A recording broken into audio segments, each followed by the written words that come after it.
That's the reality. But we also live in a perception. And with the news that came down yesterday that the Pac-12 was going to then throw a lawsuit at the Mountain West, what's the perception of the Pac-12 today? I don't know if it matters in the long run because here's what I believe. I believe that every 2 years, teams are just going to be, that's me hopscotching, are going to be hopping and skipping and jumping from conference to conference. I don't know if I think it is kids going to be I think it is going to be a fluid thing. But as we sit right now, what do you think the national perception is of the Pac-12? And quite frankly, doesn't matter because I think it's very different than it was a week and a half ago. Now, maybe that's just my algorithm. I don't know. But interesting times going on in the college football world. I don't largely think it matters. It's trying to survive. And again, at the end of the day, the Pac-12 didn't do anything that the other conferences didn't do to them behind like George Kliavkoff's handshake agreement and all this other stuff. No, you mean the alliance? Yeah. Remember the alliance? How cute was that? That was adorable. It was. It's like now that something it literally is. We see it a lot in other aspects of life, but it's like now that Oregon State and Washington State aren't the poor punching bag, the Pac-2. Now that they actually have something, it's like, we got to beat up on them again. So, yeah, save me this. Sorry about the Mountain West. That sucks. Get Idaho. Here's what I think is going to happen ultimately. And I'll put this at about 50-50 in terms of, but through the lawsuits, through the court cases, through the amount of legal fees that they are going to have to pay, and maybe a television network comes in here, do we see what ultimately was going to be the best case, which is the merger of the Mountain West and the Pac-12? Now, maybe there's too much bad blood, but it seems as though it should have never happened, though. That's the best case scenario is for if the Pac-12 can't get to 8 teams, if they can't get to that automatic qualifier status, and I think it would be better, it would be more beneficial for them to merge with the Mountain West under the umbrella of the Pac-12, and you call it the Mountain Pack or whatever you want to call it, but it's still run by the Pac-12. You get a much better TV deal. You instantly make yourself better than the American conference right now in terms of the best of the rest, and then you keep your automatic qualifier status because right now both sides being split, a house divided cannot stand. I don't think it works out well for either moving forward because I think that's a better option for the Pac-12 as a whole. Because remember, it's not just Oregon State and Washington State anymore. Now it's those other 4 schools. If you go out and get, New Mexico, does that benefit you at all? So here's the thing, Justin. There's nothing left in the Mountain West that has value. So that's why I strongly disagree with you. If they wanted to, they would have. San Jose State, Wyoming. San Jose State 3-1 right now. They're a decent I'm talking football TV program. markets. You are better off going to get UTEP to get to 8 and getting into the Texas market than you are. There is a reason that those schools have been left. It's because, again, as much as Brenden would love to, no one wants to travel to Hawaii. So that takes Hawaii right off the thing. San Jose State, not exactly an athletic infusion of cash. Wyoming, the least populated state in the 50 state. Is it at least than the North Dakota? Yes. North Dakota's got them, huh? Yes. Way to go, Fargo. So there was that's what I'm saying, Justin. From what I have heard from my sources, the rest of the Mountain West is a non-starter. The last 3 teams that had any interest. Utah State was like, if we have to. Same with Nevada to get UNLV. Beyond that, there was. I'm not saying your point isn't valid. But my point is if you don't get to 8, and I don't even know if 8 is going to be good enough because your goal has to find a path to the playoff. If you want to make money, you got to get a path to the playoff. That's the seat at the table. The 4 big boys right now, they're hogging up a lot of that table, and it looked as though you were going to be able to kind of create a best of the rest. Well, the American held on to their top tier teams for now. Again, we all might be talking about this again in a year, and everything might be cyclical. We'll see. But it just seems to me that making a merger and bringing in San Jose State, bringing in Wyoming, bringing in Air Force, bringing in Nevada, and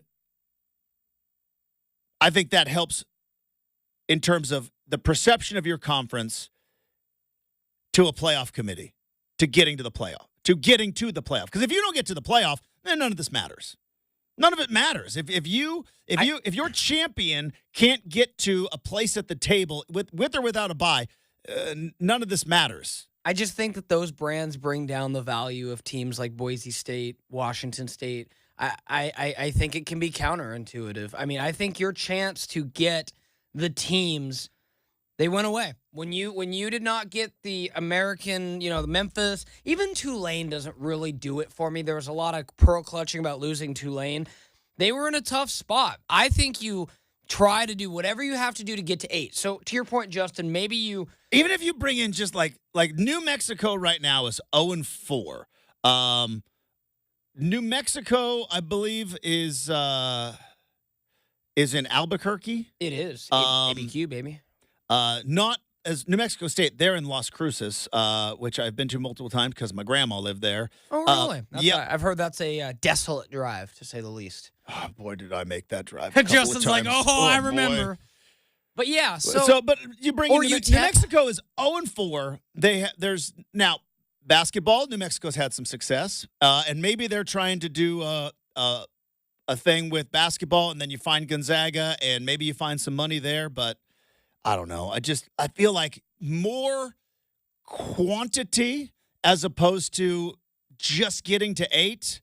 I don't know if that benefits you perception-wise with regard. But there's going to be lawsuits. Lawsuits will be filed, and we'll see if the Pac-12 can go 2-0 in lawsuits. They're 1-0 right now.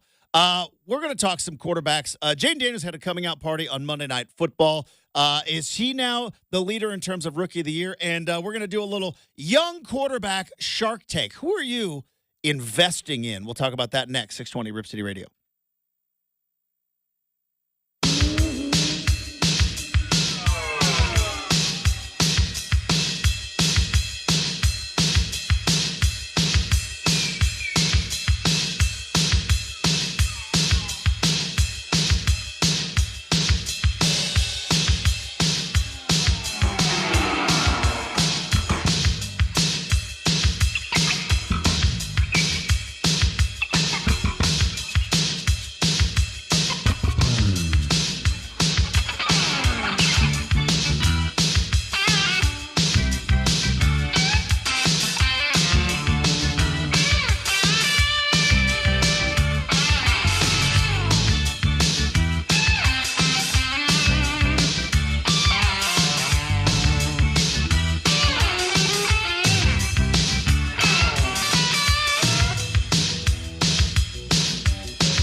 All right, there's a couple of phrases I use often on this particular program, and if you are a regular listener of this program, one, thanks for hanging out, we really appreciate it, and two, you're probably sick of it, but they're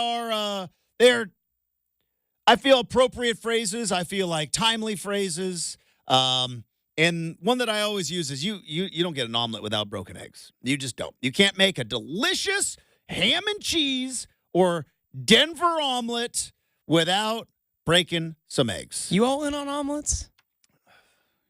If you want my hot take, I like the phrase. I don't like omelets. No. I'm not a big fan either. Okay. Not it, okay.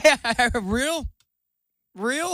Every once in a while, I'm like, yeah, let's get an omelet. Sure. But most often, no. No, I don't. Interesting, I don't go because I omelet. feel the same. Anyway, back to back. Cool. But the phrase sounds better. It does. Like it doesn't sound good to like you can't get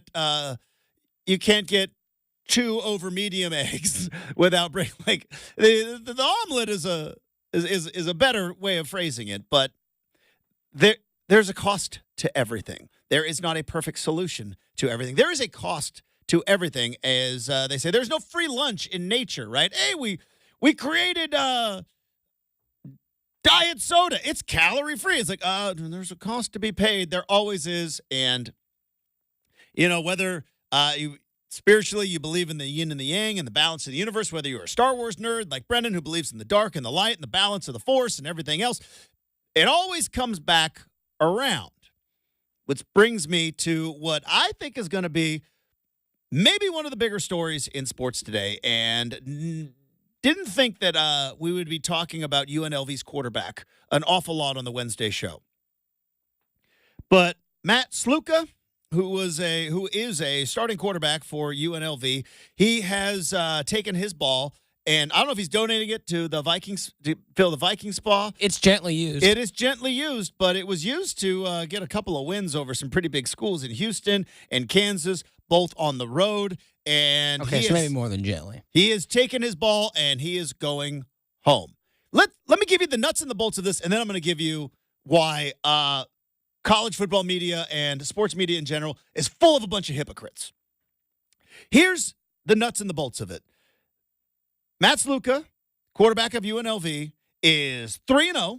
They have win at Houston 27-7, which is a nice little win there for UNLV. They beat Utah Tech 72-14, put it on a cupcake team, then went to Kansas, which was supposed to make some noise in the Big 12.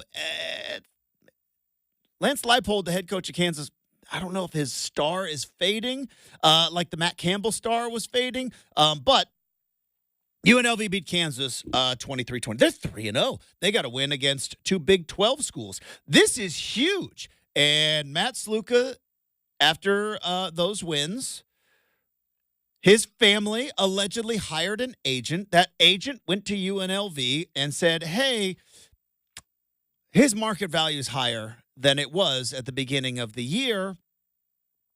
We're going to need some more NIL money. And UNLV said, we don't have any more NIL money. We can't really give that to you. So to stay within the redshirt rules, which is you can play in 4 games and then continue to keep your red shirt, he has now left the program. And it was early reported that he said the NIL wasn't met. Now, I don't know who's telling the truth. Sluka and his camp say, they promised me money. That money wasn't here. I'm using my red shirt. I don't want to burn a year of eligibility. I don't want to burn a year of money-making ability, which is key here, because they said they're going to give me more money. UNLV says we gave him what we promised him. They came in and asked for more. Who's telling the truth? Who knows? We're never going to know, and it's kind of neither here nor there, because here's my biggest problem. I was kind of on an island years ago saying that I don't believe college football players should be paid. I don't believe they should be paid. I believe that what they were getting with a scholarship and an opportunity was a fair deal. Ask anybody who's paying back college loans right now if they would be more than happy to take a full ride scholarship. Now, as soon as the TV contracts got into the billions, The debate of whether or not this was a fair deal, I'll be honest, it took a bit of a hit because now these schools are raking in a whole lot more cash than they ever were. But I've still believed that for competitive balance, the balance of the dark and the light in college football, not for amateurism, but just for the needs of the whole outweighing the needs of the few, I always felt college football players should not get paid. Well, everybody banged the drum. A bunch of politicians rattled their swords, clutched their pearls, whatever you want to say. Like, they're being exploited. They weren't. But I lost that fight. We lost that fight, and college players were granted the ability to go get NIL, which we talk about a ton on this show.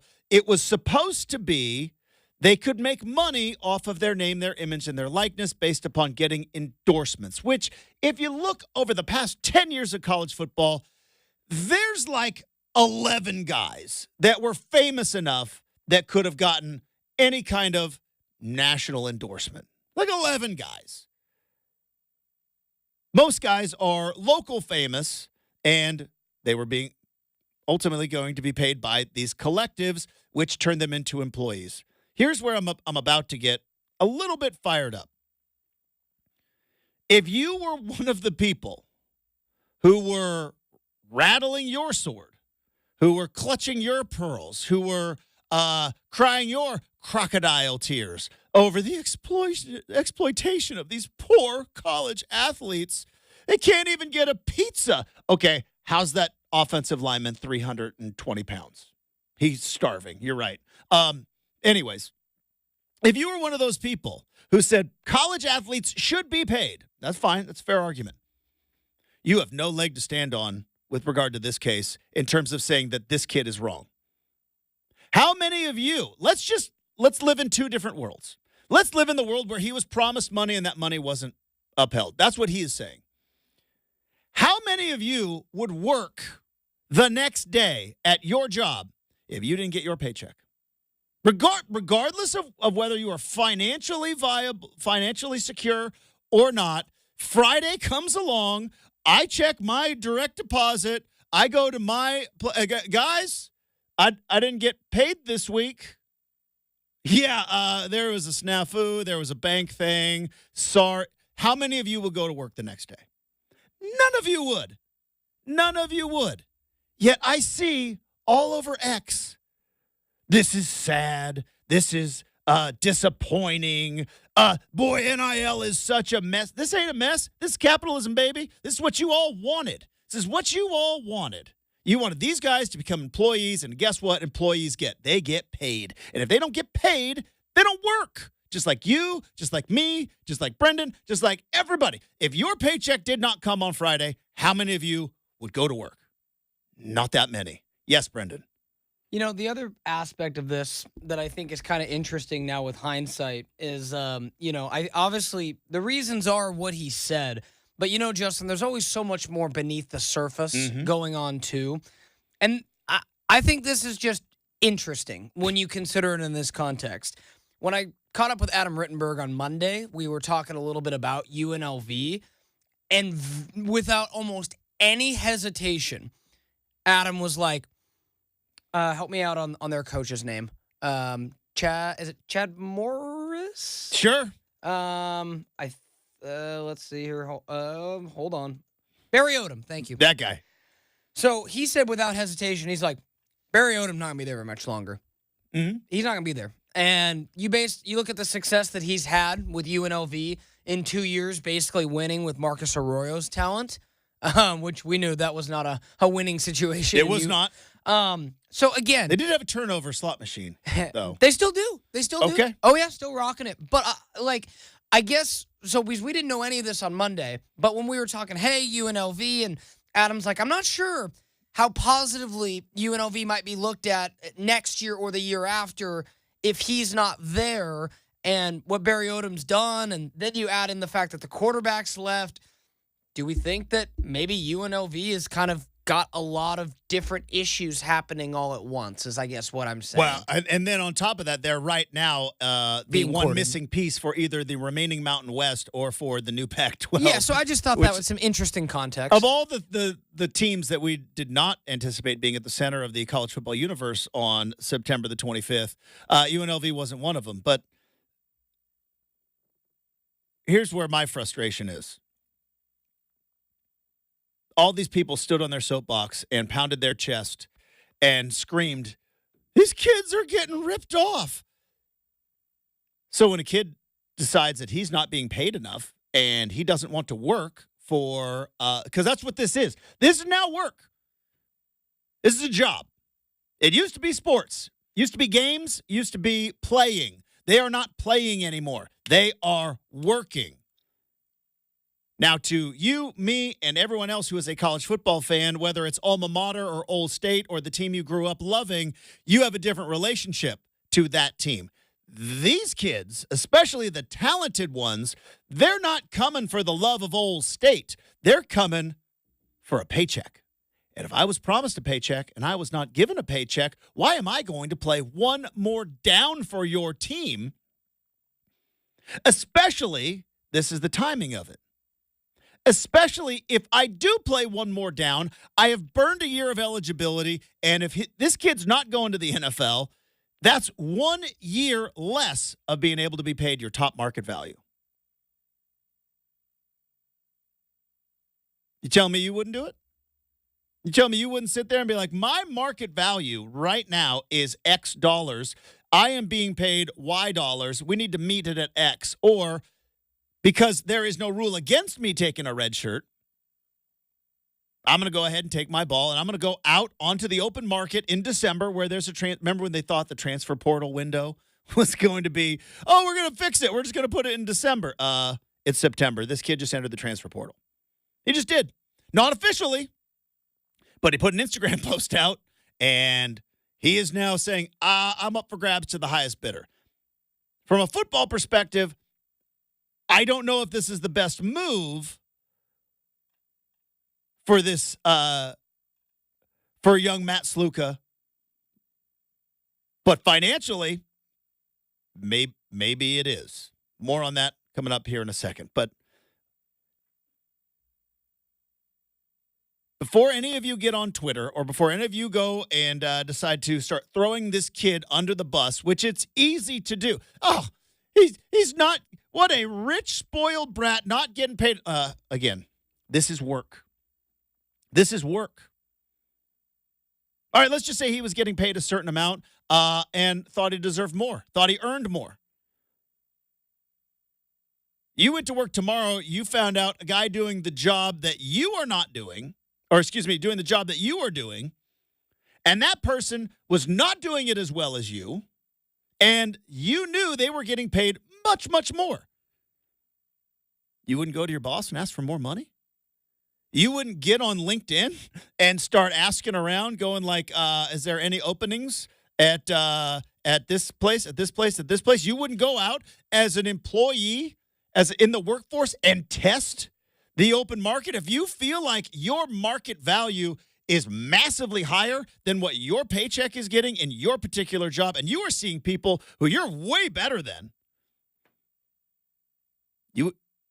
you wouldn't go out and try to make as much money as possible? Of course you would. Of course. I think anyone with a brain would, Justin. Anyone with the brain. So who are these goofballs that keep going on Twitter and be like, this is so disappointing? Is it? No, this is commerce. This is capitalism. This is the world. I'd call them old money. This is the world you all wanted when you wanted to start paying the players, because they stopped being alumni and they started becoming employees, right? They are no longer alumni. Some of them will stay at a certain school for a certain amount of time and will be cherished forever. Some of these guys, like DJU, are going to be mercenaries, hired assassins, temp workers. DJU became Ryan the Temp in more ways than one. You know what I mean? Like, they're temp workers. God, Or what is the best? That's a great. Let's check. I'll check back with you in the mailbag on that. I'm gonna give you the best DJU Ryan Howard comparison. Okay. So We got a couple hours. Yeah, we'll circle back to that. by the way, it's the same thing at Oregon. I'm not saying that like I'm an Oregon fan. I didn't want Oregon to pay the players either. But once everybody started, well, we better pony up. But like Oregon, you lose Bo Nix. By the way, you got Bo Nix. Well, you lose Bo Nix. You kept Bo Nix an extra year because of NIL. But like you needed Dylan Gabriel. Dylan Gabriel is a hired employee. Well, that's his job. Justin, I have a pretty strong feeling that you were not rooting for Jabbar Muhammad last year. Was not. Probably massively rooting against him, actually. The situation you were talking about. When he does the little backs with the thumbs down, and I hated him. And then he does that wearing green and yellow, and I'm like, that's kind of cool. Right. So I don't think anything exemplifies that. Okay, or the fact that you want to know, there was no atmosphere at Reser Stadium for the Civil War, except for when Atticus Sappington went out to kick. Yeah. So I'm just... these guys I think that's a part of it. These guys are employees now. They're employees. This is what you wanted. If you wanted the players to be paid, I don't know if I wanted it. I'm not saying. I'm saying the universal you. I know you definitely did not want Atticus Sappington playing for Oregon. Talk about a story arc. No kidding. We talked about like the perception of certain things, like with the Pac-12 from where you are sitting, and funny, like the perception of certain players from where you were sitting. Well, of course, Atticus Sappington came down to Oregon, got some tattoos, and he got all cool. And you're like, no, that guy's a turncoat. What did Mike Parker say? His traitorous ways. It's true, but it's where you sit, where you look at the viewpoint that you have, and I know that it is a new phenomenon for some grumpy olds who don't understand why a quarterback for UNLV would quit on a 3-0 team because of money. Well. How many of you would work tomorrow if you didn't get paid? How many? Hand up. At Justin Myers 541. Hit me up on Twitter. Tell me that you love your company so much that if you didn't get paid the amount of money that you agreed to from your boss, from your company, you'd continue to work. I love Rip City Radio. I love this show. Chad Dewey's going to be on later on in the third hour. My bosses here at iHeartMedia are great. I have nothing but praise for the company that I work for. I also get paid on Friday. Friday's payday, right? I think so. I get paid on Friday. I check my phone Friday afternoon. That direct deposit doesn't come through. We're having a talk. I don't know if there's going to be a show on Monday. You know what I mean? Like, so I do understand because people are hypocrites and nobody thought this is what NIL was ultimately going to be. But the fact of the matter is, like, if you were, I don't know, if you were, what's up, run-of-the-mill, if you were Geno Smith, run-of-the-mill quarterback, not great, not terrible, you're Geno Smith. You're starting quarterback of the Seattle Seahawks. You have a contract. That contract had X, Y, and Z, and all of a sudden you get told, no, we're not going to pay that. Geno Smith's not going to play quarterback. It's not going to happen. Now imagine, again, from a college athlete's perspective, because in the NFL, seemingly, and Tom Brady tried, Aaron Rodgers is currently trying, you can kind of play forever. There is no eligibility in the NFL. It's until you decide to hang it up. In college football, you got 4 years to make your money. 4. Because I think we're done with the COVID years finally. But regarding it, other than with injury, which, by the way, not a lot of people are making money when they're injured, and a redshirt year, which not a lot of people are making money on a redshirt year. Some are, not a lot. You got 4 years to make your money.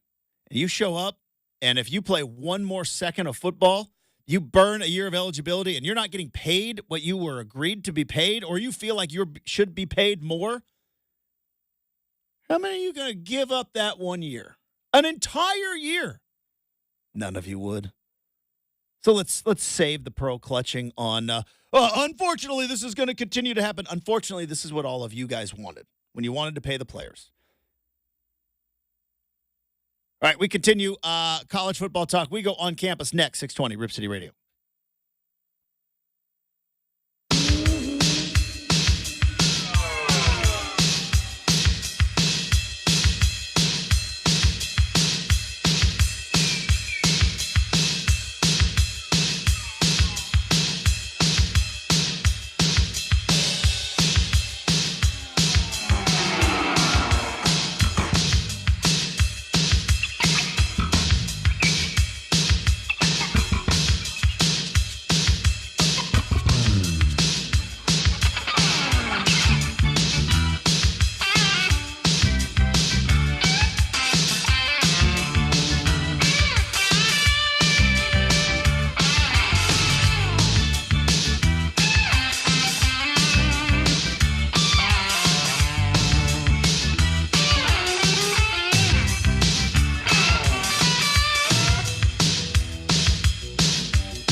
Usually on on Tuesdays, maybe it's because I wasn't here on Monday. Maybe it's because my timing is all off. But I've got some gripes today. Yeah, I really do.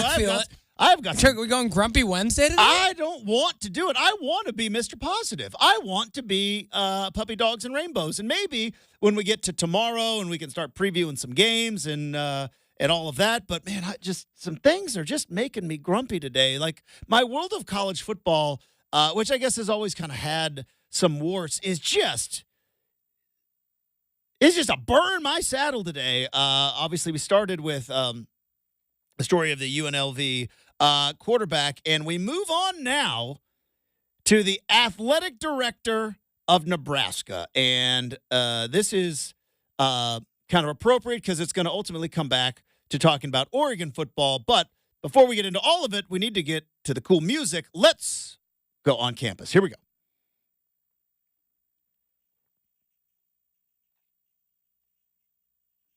All right, so athletic director Troy Dannon of Nebraska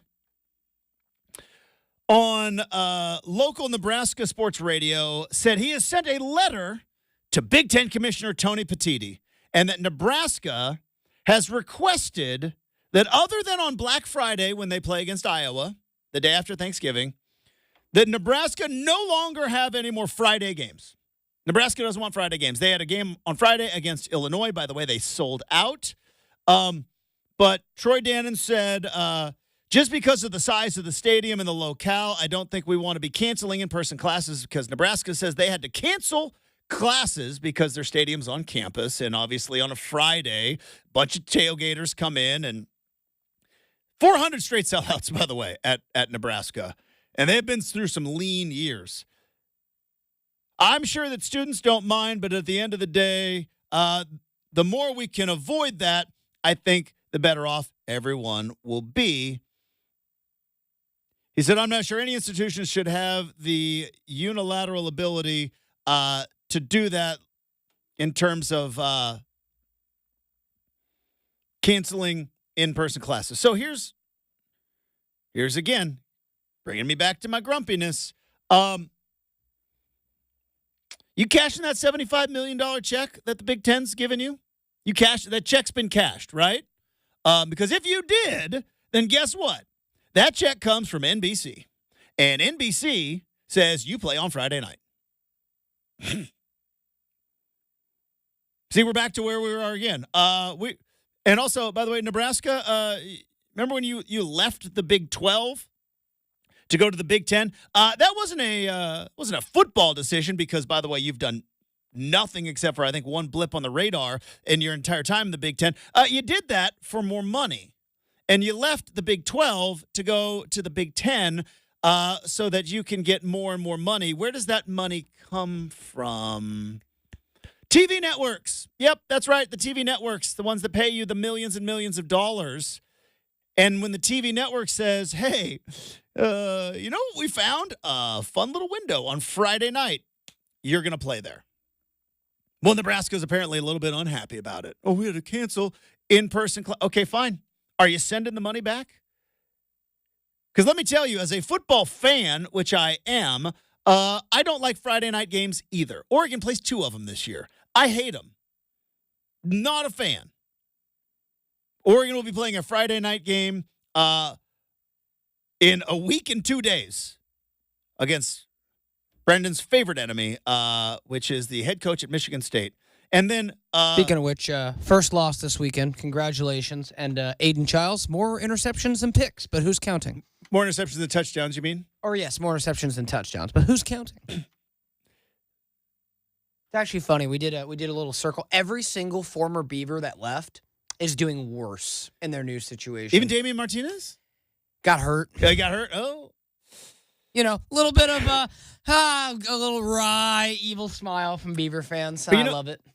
But I want to get back to Nebraska here. I don't like Friday night games either. I'm a fan. I travel multiple hours down to Eugene to go to the games, just like your fans travel multiple hours from Omaha, and I don't know any other places in Nebraska I could name on the way to Lincoln. Wahoo. I believe Wahoo is a place in Nebraska. Yeah, I don't know anywhere else. They got Omaha and they got Lincoln. I know Omaha for the like Warren Creighton. Buffett and the Oracle, man. That's about it. I know Omaha from the Stakes And College World Series. the Stakes, the College World Series, Yeah. and of course, Peyton Manning. Yeah. So I prefer Omaha to I appreciated back in the day, Justin, when we had things that were creative like Omaha instead of Dak Prescott's. Here we go. here we go. It's boy. So annoying. Once you hear it, you can't unhear it. It's so annoying. But yeah, so Nebraska says they would accept further Friday night games and that he didn't like the other Big Ten schools laying their foot down about no weeknight games. But you took the money. You're cashing the check. You're getting paid $75 million from the TV networks. Guess what that means? You play Friday night, bud. And, yeah, that Friday night game, I don't know if they play that game on Saturday. Do they lose to Illinois? I don't know. Maybe, maybe not. But this all went out the window, again, when you started taking the cash, when you wanted to pay the players, when you wanted to turn this into a business. Students have to cancel classes. College football has nothing to do with college anymore, other than kind of where it's located. And, yeah, I guess a couple of these guys maybe have to go to class, but the Big Ten's not giving up Friday night games. NBC is going to make sure of that. That is primetime viewership on a night of the week where I'm sure it's there used to be a time when TGIF was the biggest deal on Friday nights. Now nobody watches TV on Friday nights, especially network TVs. Oh, there's a game on. We shall watch it. Oregon's got two of them. They got Michigan State and they got Purdue, both on a Friday night. I don't like them either. You take that check and you cash it and you build some really nice facilities and you pay out some NIL. We've written a letter to the Big Ten. I'm sure I know exactly where that letter ended up, in the special file for letters from corporate. If you know, you know. All right, hour number 2 coming up next, 620 Rip City Radio.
7 a.m. on a Wednesday morning. Brenden Slaughter with you for Rip City Mornings. The Pac-12 officially added Utah State yesterday.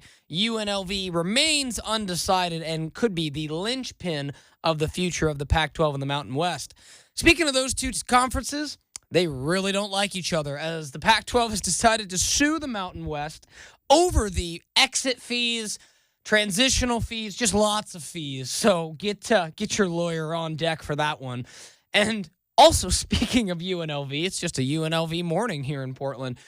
Quarterback Matthew Sluka has decided to exit the program in redshirt after playing 3 games because promises were not kept. Coming up on the big show, we're going to talk to Chad Doing, 8 o'clock hour, and Tyson Alger, 8 o'clock hour. You got Rip City Mornings with Justin Myers.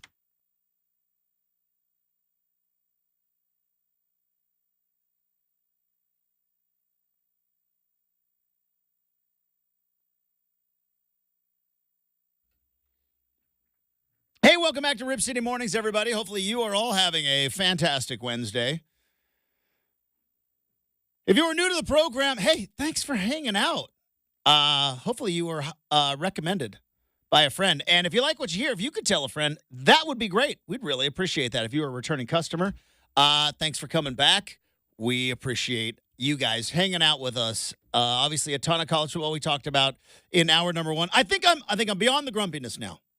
Maybe it was just an hour 1 thing. I am very excited, though, because we're going to be talking to Chad Doing at 8 o'clock. Find out about what's going on Friday and where you can bring your gently used balls to help fill the Viking spa with. And then we're going to talk to Tyson Alger a little bit later at 8:20. Let's talk some NFL real quick. We hinted at it yesterday, but... And I have hesitated. To bring up my beloved Pittsburgh Steelers on this show because I know that you guys don't come here to hear me talk about the Steelers, but the Steelers are in an interesting situation. And I think in maybe one of the most interesting situations at quarterback in the NFL, because I have said in the NFL, if you do not have your guy, you better be looking for your guy. And the Steelers are one of those teams that they might have their guy, but they're not quite sure who it is. And Mike Tomlin said yesterday that Justin Fields will, once again, start for the Steelers. So Justin Fields, who's 3-0 as a starter and actually had some pretty big steps forward offensively against the Chargers at home on Sunday, he's going to start again as they go to Indianapolis and looks to go 4-0. Russell Wilson, still dealing with a calf injury, will not start and will not play. And Tomlin said he has not named Justin Fields QB1. He said he will reevaluate who is the official starting quarterback when Russell Wilson gets healthy. May or may not be after this week. Here's my question. Are the Steelers sitting on a cashable lottery ticket with Russell Wilson there as a potential trade piece? Because if you know, the Broncos are paying a lot of money for Russell to not be their quarterback. Remember my Moneyball analogy? The Steelers are only paying Russell Wilson, I believe, $1.6 million this year to play quarterback. It was why it was all set up.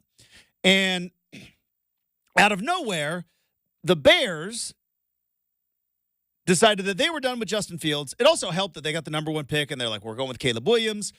Fields isn't going to be a backup. He's also not going to be competing because Caleb Williams, they announced in April, was going to be the starter. Time will tell how that one works out. So the Steelers made a move, and for relatively cheap, were able to get not only Russell Wilson, but Justin Fields and put them both on their team, which puts them in a much better spot than they had with Kenny Pickett and Mason Rudolph. And I said, Russ is going to be the starter. All right. He's going to be the starter. He's got the experience. They brought him in there first. They brought him in for a reason. Justin Fields is a nice backup, like a legitimate backup in case Russ gets hurt. Well, that backup is now 3-0. That backup is now has the Steelers leading the division. A division that has the Bengals at 0-3, the Browns at 1-2, and the Ravens at 1-2. So I'm going to throw out a couple of scenarios or a couple of teams. If you were the Miami Dolphins, obviously they said Tua's coming back. And I'm not a doctor, nor do I play one on the radio. But we all know and we all saw what happened to Tua with regard to another concussion. They put him on IR, but I think he can come back in, I think, 3 more weeks. But if you looked at the Miami Dolphins, Tua went down. They lost to the Bills. They go to Seattle. They put up 3 points. And now they're already talking about a potential another quarterback change. The Dolphins have weapons. They've got Tyreek Hill. They have got Jalen Waddle. The Dolphins are good enough, I believe, to get to the playoffs. I don't believe they're good enough to win that division. The Buffalo Bills look like a wagon. If you're the Miami Dolphins, do you trade for Russell Wilson? If you're the Steelers, are you in talks? Are you having conversations? Because if you think about it, from a value standpoint, if you're the let's say, and I don't know what it would be, let's say second rounder. This is a second rounder. It's not a first rounder. It's not a crazy trade, but it's something of value. And if you're the Dolphins, you have a chance to bring in, if Russell Wilson passes a physical, let's say that the calf, it's just a nagging calf injury and that he could be 100% healthy by week 5. If you're the Miami Dolphins, do you trade for Russell Wilson? Do you give up maybe just a future to try to win right now? Because I'll tell you what, I know what Russell Wilson can do. He can throw a deep ball to Tyreek Hill.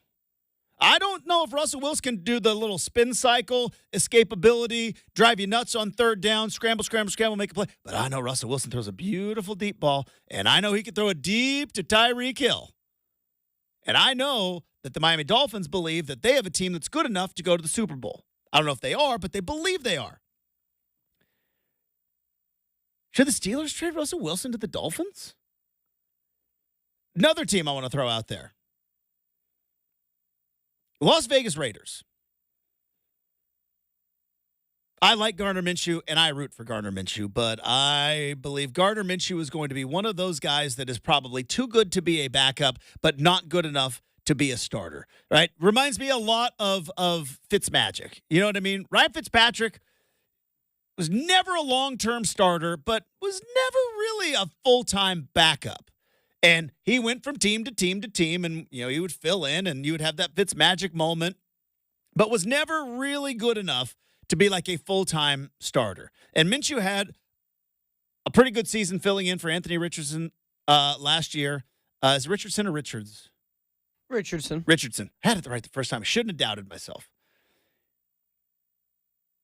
Then he gets the job with the Raiders, wins the job with the Raiders. The Raiders, they just lost to the Panthers. They lost to the Chargers. We tried to tell you all about Antonio Pierce. Is it Antonio Pierce or is it Gardner Minshew? Do they not have a quarter? So here's my question. If you're Antonio Pierce, if you are Mark Davis, and you are the Raiders that has now Devontae Adams get hurt? Did he get hurt? Is there a thing there? Got a little dinged up, and for the sake of the argument, Justin, I love saying if you're Mark Davis, I would never have that haircut. I would. If I was rich, I'd have such a bad haircut. Oh my God. This has got to be like you do you, I suppose. It's got to be like on purpose. Like I'm so rich, I can just have a bad haircut, and nobody's gonna say no. How bad can my haircut be before somebody actually says something to me? I bet they don't. But you got Devontae Adams there. You've got a defense that's pretty good. Max Crosby is an absolute beast. I just wholeheartedly, I don't disagree with anything. I have just wholeheartedly never believed in Antonio Pierce. I think he got this job because they rallied, beat Kansas City in Arrowhead in a meaningless Week 16 game.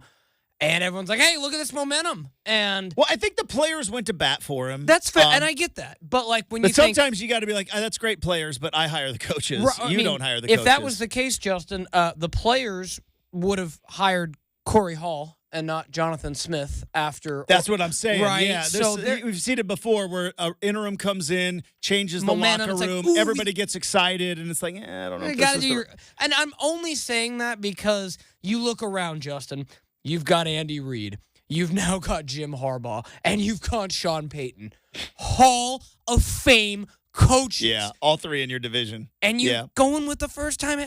Again, could work out, but that's why I was extremely skeptical. So I'm asking if you're the Raiders, right? Okay, so the division, the Chiefs are the Chiefs, but Denver's not going to be good for a while. Bo Nix looked good, and he's going to have his moments, and he's going to have his rookie moments, and that's going to it's going to be a roller coaster ride of emotion for Broncos fans and our good buddy Chad doing all season long. The Chargers, boy, if Herbert can't stay healthy, they got some issues. Now, if Herbert gets healthy, they've got a chance. But if you're the Raiders, if Minshew's not working out, why not trade for Russell Wilson? Why not get on the phone and be like, Russ, can you throw the ball deep to Devontae Adams? You can? How do you feel about Vegas? Maybe it's like move back west again. Maybe Sierra can get a residency somewhere. Now we're talking. I mean? Like now we're thinking with our head, man. How do you feel about Vegas? Those are the gotta keep the wife happy. Those are the two situations I was thinking of because I don't know the long-term viability of Tua Tagovailoa, but I know that the Dolphins believe that they can win right now. And if Tua gets hurt again, that's a smaller and smaller window with Tyreek Hill and Waddle and all those weapons and A-Chain and all those dudes. So how long is Russ getting paid by the Broncos? Like, is I could have this wrong. I believe it's just this year. Okay, because I believe it is just to the end of this year. The cynical part of me is like, hey, maybe Russ ain't making max money anymore. Wait, I take it back. I think it's the next 2 years, but the whole deal was we're going to get you for a year. You're going to have an audition. You'll go somewhere, restructure. Yeah, I'm just saying, like, Russ, I'm just saying, like, if I'm Russ, I'm like, hey, I can go to Vegas, and like Justin said, honey, you can get yourself a residency. That sounds like a win-win to me, dude. And also, again, I go back to if you're Pittsburgh, the more Justin Fields keeps winning, the more confidence that locker room is going to have in him. The more confidence the people who fill up Acrisure Stadium, used to be Heinz Field, and you know what I mean? And if Russ comes in and looks rusty, which he will because he hasn't played an NFL football game in the regular season, I believe since last November, because didn't he get benched around Thanksgiving of last year? Maybe it was Christmas, but it's been a while since Russ has played an actual NFL football game. He's going to get... If you're Pittsburgh, do you trade him? Do you trade him? Get somebody's backup and a second-round pick and just ride with Fields? Because Fields is 3-0, and he looked really good last week. And I mentioned it to you after week 1. I said they shouldn't... Are you sure they shouldn't take... You're like, they got to give Russ a chance if he's healthy. But it just... Week 2 becomes week 3 and it will be week 4, and then we're going to be into October, and... I think that locker room... It's where it gets crazy. And I could be wrong. I think that locker room looks and goes, this is a young buck who has proven capable of playing Mike Tomlin's run-heavy system, throws just... And I'm like, we don't need the smoke and mirrors of that old man. Now, again, who knows what Russ is doing in practice. Now, Russ did win the job. Remember, he won the job. And if there's any coach I believe says this is a competition, I believe Mike Tomlin would have been. If Fields won the job in the preseason, Tomlin would have named him the starter. He's one of 3, him, Andy Reid, I don't know, who else out there. He's one of like just a handful of coaches, maybe Kyle Shanahan, who have like that kind of clout. It's interesting. It's a developing situation, quarterback room in Pittsburgh. Developing situation on this program as we got Make or Miss. That's next on 620 Rip City Radio.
All right, 1 hour from now, we're going to talk to Tyson Alger from the I-5 corridor.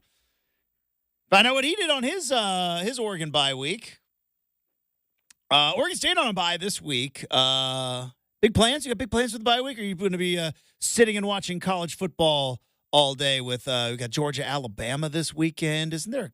You're going to kind of take a bit of a sports detox this weekend. Okay. Just going to kind of.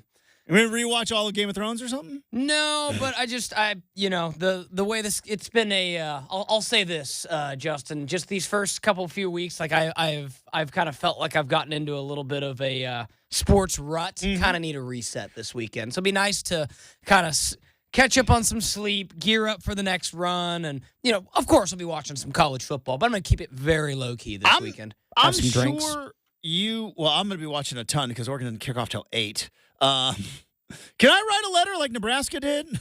Can I write a letter to the Big Ten? Anyways, I know you probably talked about it a ton on Monday, but I wasn't here, and I'm kind of selfish. And we had a ton of news to talk about yesterday with the Blazers broadcast news, the Pac-12 news, a little bit of the Portland Diamond Project news, and everything else. How's confidence level in Corvallis after a nice win over Purdue? Remember, we talked about this was a kind of a huge kind of not really a make or break game, but kind of a hey, let's see what we got, check-in type game. Looked like some old school running the ball Beaver football against the Purdue Boilermakers. How are we feeling confidence-wise? Much better. It's amazing what happens when your defense has a pulse and can actually tackle or stop things. And it's amazing what happens when your opponent doesn't play their best game of their season against you. Do you think there was a little bit, going back to Civil War, do you think there was a little bit of, because you know how like you can come out a little too hot? Because there was all that emotion about how, I don't know if we really want to be playing this game. We can prove ourselves against an Oregon team. And do you think there was maybe a little bit of that for Oregon State going into that game, where maybe coming out just a little bit too hot in that game that maybe did them a little bit of a disservice? Because that was not the Oregon State team that beat Purdue. That wasn't the Oregon State team that shut out San Diego State. I wonder if because sometimes you can come out too emotional. You know what I mean? Or maybe they just ran into a buzzsaw. I think it was, Oregon played really well that day. Closer to the latter. And again, unless we're going to start putting Oregon State on the same level as Portland State and those teams that have to sign up for buzzsaw games. Yeah. I just think you highly consider whether or not you want to play buzzsaw games in the future. Here's what I think is going to be interesting. We've talked about it before, and I'll make this brief because we'll get to make or miss. But there's two things. There's the financial part of it, which you cannot deny, right? If you can make money off of it, but then you have to balance the financial part of it is, does it benefit you to the playoff? Because college football is going to be more like college basketball than it has ever been. You can make the playoff as a lower tier team. You can get to the football version of the big dance. And just like in basketball, right? Scheduling matters. Tier 1 wins, quad 1, excuse me. Oh man, the quads. Is it going to benefit you as a non-Power 4 team, or heck, even as a Power 4 team? Is it going to benefit you? The schedule you put together, is it going to benefit you getting to the college football playoff? Those are and I think those are the questions that you have to answer, because if you're not trying to get to the playoff, what are you doing? Not saying win the playoff. There are teams that are at the top tier of college football that are, you got to win the playoff. Got to get, but everybody else in college football, if you are serious about your program, you better be figuring out how you get to the playoff, because it's possible now. It's going to be interesting to see what happens over the next couple of years and what happens to the conference, what happens to college football. Are teams going to get kicked out of conferences? I think they will be. I think that's next. We've already seen what's going on with the Pac-12 these last couple of days and lawsuits and everything else. We've seen what's going on with UNLV. Their quarterback just said, pay me. No, I quit. Teams are going to start getting kicked out of conferences. I think that's ultimately what's going to be next. It's like, Yeah, you're not really holding up your end of the bargain. You're gonna need to go and find a new home. It's not you. It's us. We've decided. Purdue, you're gonna go. Hope you enjoy the MAC because you're not gonna be in the Big Ten no more. That's next. All right. You know what is next though? Make or miss. Hit the music.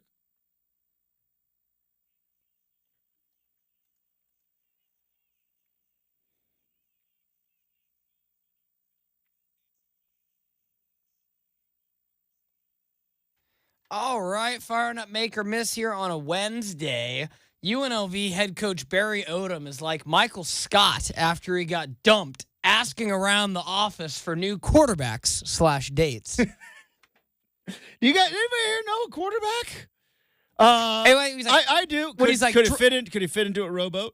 He's like, what comes out? Okay, I need everyone to drop all your work, and by the end of the day, I want one person I could go on a date with on this note card. And right now, he goes in. He's probably like, okay, well, my starting quarterback last year, who I thought was going to be my guy, took Lincoln Riley's bag in the offseason. He's backing up Miller Moss. So that sucked. Oh, wait, we unearthed another dude? We got lucky again? And we're 3-0.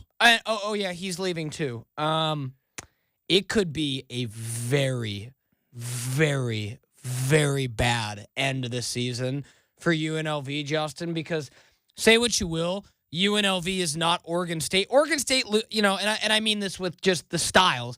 Oregon State lost a starting quarterback. You'd go, yeah, that offensive line and those running backs, they could probably run their way to 3-4 more wins. Justin, UNLV is a passing team. You take away that quarterback, I don't know, Justin. Okay, it might be pretty ugly. We've talked about the business side of this, which again, Look at the schedule real quick. We've talked about the business side of this. We're going to definitely talk about the football side of this because, as I just mentioned a few moments ago, if you are trying to get to the playoff as a group of 5 team, there are certain. All right. The only team ahead of UNLV right now is Boise. Boise, in terms of group of 5 teams, I should say. The only team. Washington State is technically 2 votes away from being a top 25 team. Don't tell Jake Dickert that. He'll start whining and crying about it. But they're 2 but remember, Washington State does not have an automatic qualifier this year. Washington State would have to get all the way up into the top 11 if they want to make the college football playoff. They don't get an automatic qualifier. After that, it's Indiana, then it's Boston College, then it's UNLV. And let's take a look. Oh, October the 25th in Las Vegas, UNLV. They play Boise State. Brenden, dare I say, did UNLV have their kind of, as it's crazy early, but did UNLV kind of control its own destiny to the college football playoff? Because we have seen App State take a big loss. I think Tulane took a loss. They did. Like in terms of schools that have a chance of being that one team, Boise's the only team ahead of them right now in the rankings. They play Boise in 3 weeks. This is, from a football perspective, this is a huge loss for UNLV. So, again, I say no because there's no way they get by Oregon State and Boise unscathed. So, you've got Oregon State in Reeser outside of one very lopsided loss to Oregon. If you lose, okay. I love doing schedules. Let's. So outside of one very lopsided loss to Oregon, Oregon State has not lost a game that hasn't been competitive at Reeser Stadium in 5 years. So I will, especially now, UNLV is not winning that game in Corvallis. Boise goes into elite. I mean, if they had this quarterback, maybe this changes everything for me. I think UNLV is done. I think it's cooked. But let's take a look at this from a playoff perspective. If you're UNLV, right? You've beaten 2 Power 4 schools in Houston and Kansas, both on the road. That's huge. Houston's a half Power 4 school. Same like UCF. Come on. I mean, I get the spirit of the thing. Spirit of the argument. Just go with me on this. You're like, Michael, we told you no guns at improv. What did he just whisper into your ear? He said he has a gun. Houston's a Power 14. Hey, Brenden. we're all going out for drinks tonight. Oh no, it's actually a private party for a private friend. Everybody does, yeah. So let's say UNLV loses to Oregon State. That it happens. They lose to Oregon State at Reser, and then they bounce back. They beat Boise, and they end up winning the Mountain West, which they'll probably get a rematch against Boise in the Mountain West Championship. They do that, they're a playoff team. They are. Now, who knows? Like, they still have Syracuse on the schedule. I don't know how good Syracuse is. They used to be like they're better this year. They're better than they were. Yeah, But, I think they but are. if you're UNLV They're 2-1. and you beat Syracuse, so you lose to the Beavs. You beat Boise. You go to the Mountain West Championship. Like, you're going of the teams that are in the running to go to the college football playoff. If you were to say group of five teams, UNLV's one of them. And they just lost their quarterback, not due to a knee injury, But can't that but they help? lost him due to cash. Now, I'm saying that I think obviously Oregon State would have to run the table to get back in the mix. But let's just live in a world where Washington State goes 10-2 or 11-1. Why would you not take Washington State over UNLV in that instance? Where? We're talking playoff. They don't get an automatic qualifier. Right, but as still If just you win the an at-large. you think you're going to be at 10-2, you're going to be top 11? It depends on how Washington State beats Boise, right? I mean, I don't know. No, right? okay. I'm just spitballing. I'm not saying anything for certain. I think the Just thing spitballing. is Washington State is separate from UNLV. UNLV wins the Mountain West, and they're ranked 23rd, but no other group of five is ahead of them. They're in. But They're in this case, it's automatic. But Whereas in this case, Washington State would be considered a group of five, no, right? they're not, because they're not technically in the Mountain West. They don't get an automatic berth. So then why is nobody talking about, even between these 8 teams that the Pac-12 is going to have, even if you have to play somebody again, why the heck are they not talking about a conference championship game? Because that's a load of malarkey if you're not going to get that going too. Because in this particular instance, 100%. Oregon State and Washington State are being screwed by the likes of a team like UNLV and Boise State. What do you mean? Like, you're telling me Oregon State and Washington State could have a great year, Mhm. but because they don't play in the Mountain West Championship game, they get screwed. They are not eligible for automatic qualifier status. So yeah, that They needs do not get to that play in the needs to Mountain be- West That Championship. needs to be remedied. They are not technically a conference champion. Right, so that needs to be remedied, and I don't know why that hasn't been discussed in this whole realignment thing to begin with. Yeah. Because that Well, and is a crock, as they would Well, say. and that's Justin. why you have to get to 8. Because if you don't get to 8, you could have a conference with 7 teams like the Pac-12 has right now. But if you don't get to 8, you don't qualify for automatic qualifier status.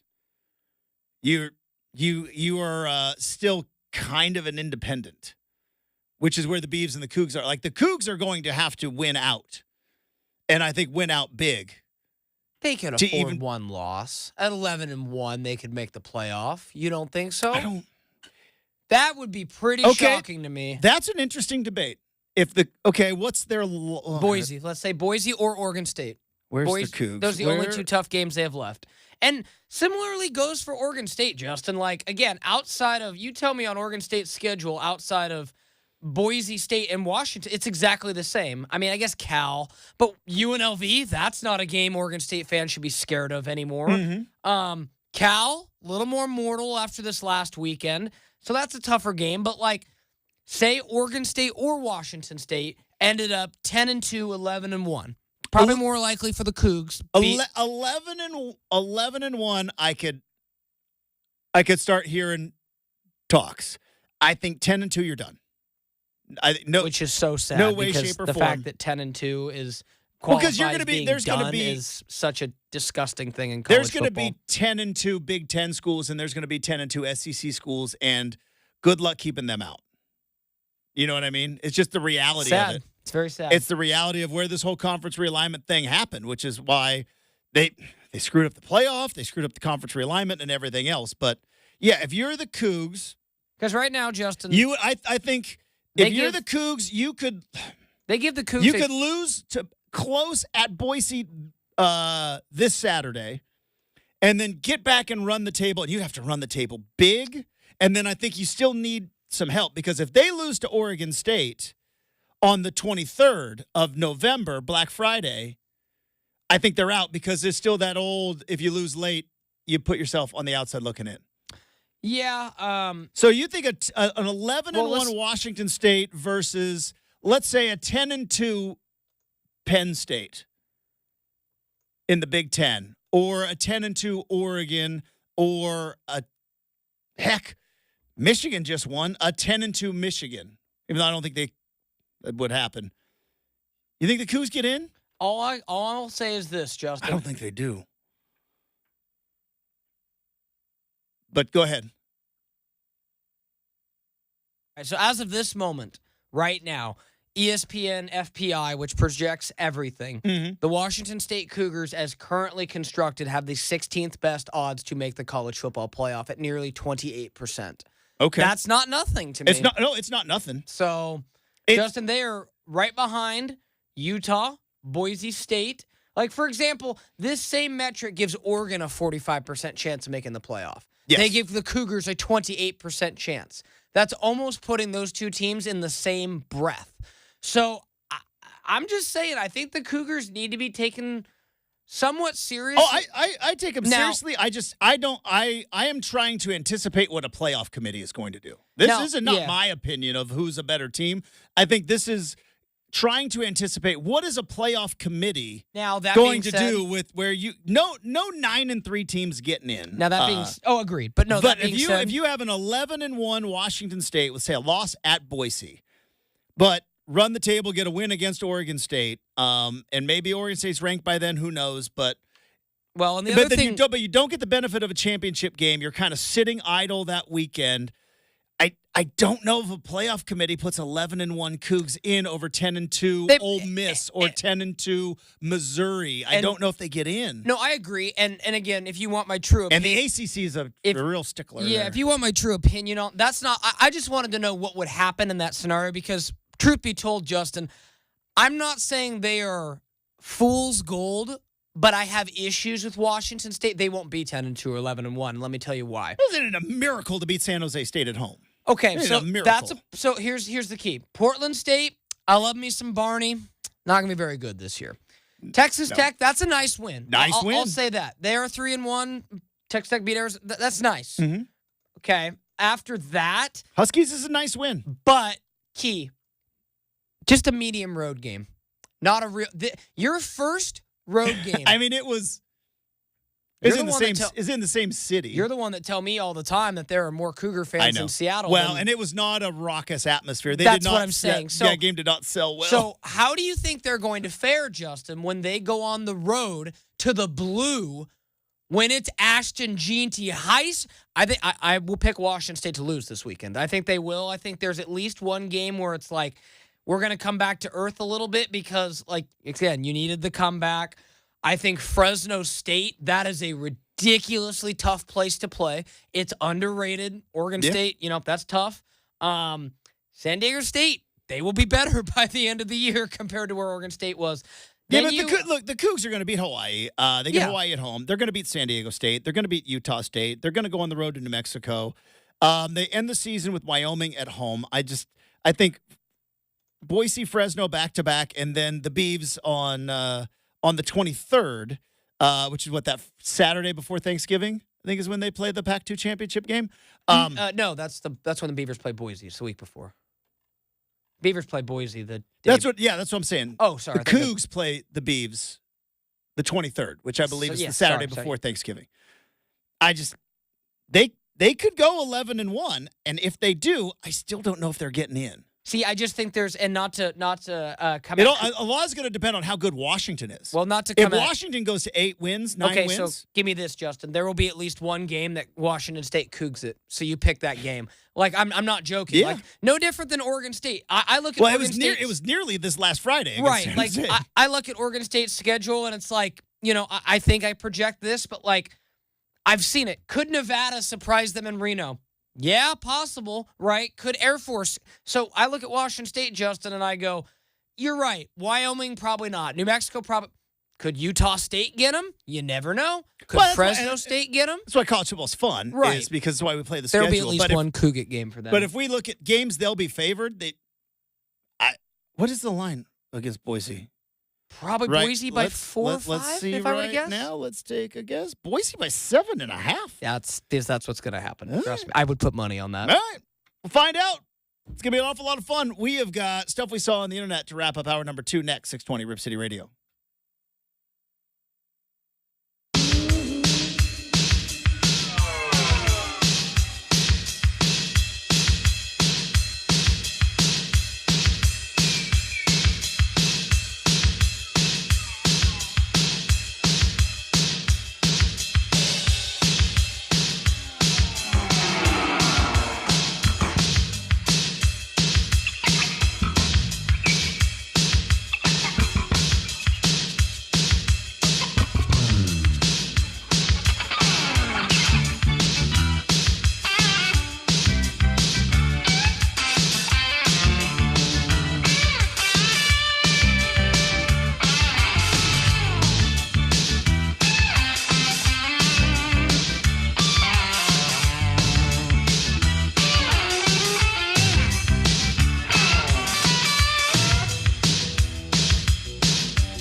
All right, time to wrap up hour number 2. Normally, this is when we do stuff we saw on the internet, but I'll be perfectly honest. Didn't find anything. Didn't really look very hard, if I'm being completely honest. But I did want to talk about. Jaden Daniels because we hit it a few times yesterday. Because as an Oregon fan, watching him throw that essentially game-clinching touchdown to Terry McLaurin on Monday Night Football, and I was like, oh, boy, that really feels like 2019. There was another quarterback there in 2019 as Oregon, with senior quarterback Justin Herbert, went down to Arizona State and just needed to get a win against, I don't even think, a 500 Arizona State team. I don't even know if they went to a bowl game that year. And they got this, this true freshman quarterback, kind of a phenom. And boy, he put it on him, especially that play to Brenden Ayuk, and crushed Oregon's dreams of making the college football playoffs. Now, Oregon would bounce back, and they would win the Pac-12, and they would win the Rose Bowl, and it's still a very fun season. But again, it kind of goes to show the difference in college football now as opposed to college football in the past. 1994 Oregon football team is special. I don't know if it would be special in today's college football world, because 1994, remember, they lost to Hawaii and Utah, and then they lost a conference game to Washington State. Ultimately, would win the conference and go to the Rose Bowl, and that was, at the time, the greatest season in Oregon football history and kind of a springboard into where Oregon football is now. 2019 should have kind of felt like 1991. They won the conference. They beat Utah in the Pac-12 championship game when nobody said they were going to be able to, and then they went down and kind of ran roughshod over Wisconsin, but they didn't make the playoff. And because we become playoff obsessed. But Justin Herbert was the quarterback of that team. And now both of those guys are in the NFL. And Brenden, if we are Shark Tank investing here, if we are, is it the Robinhood app? If we're on the Robinhood app, next 5 years, Jaden Daniels or Justin Herbert? Next 5 years, the next 5 years of their career, who are you investing your money in? Oh, Jaden Daniels. Over Justin Herbert. Not even close anymore. Justin Monday Night Football game. At one point, it was easily Justin Herbert, and I love Justin Herbert, but Justin Herbert now has a coach who will forever handicap his skill abilities. But don't you think that's almost a I don't know if they're a handicap, but they'll win a whole lot more. Maybe. Maybe. You trust Dan Quinn there in Washington? I do. With his backwards hat. Well, you're a backwards hat guy. You wear a backwards hat every day. You know, so you love Dan Quinn because he's got that backwards hat. And again, I would love Dan Quinn even more if, again, the thing is, outside of, the greatness of my guy Tom Brady, Dan Quinn should have a Super Bowl. And Dan Quinn had, Matt Ryan and that Atlanta. Was it the greatness of Tom Brady, or was it the decision-making of Kyle Shanahan? Well, you can say the greatness of Tom Brady, the best catch ever created by Julian Edelman. There's that, too. It was even better than the helmet catch. Believe me, ask me.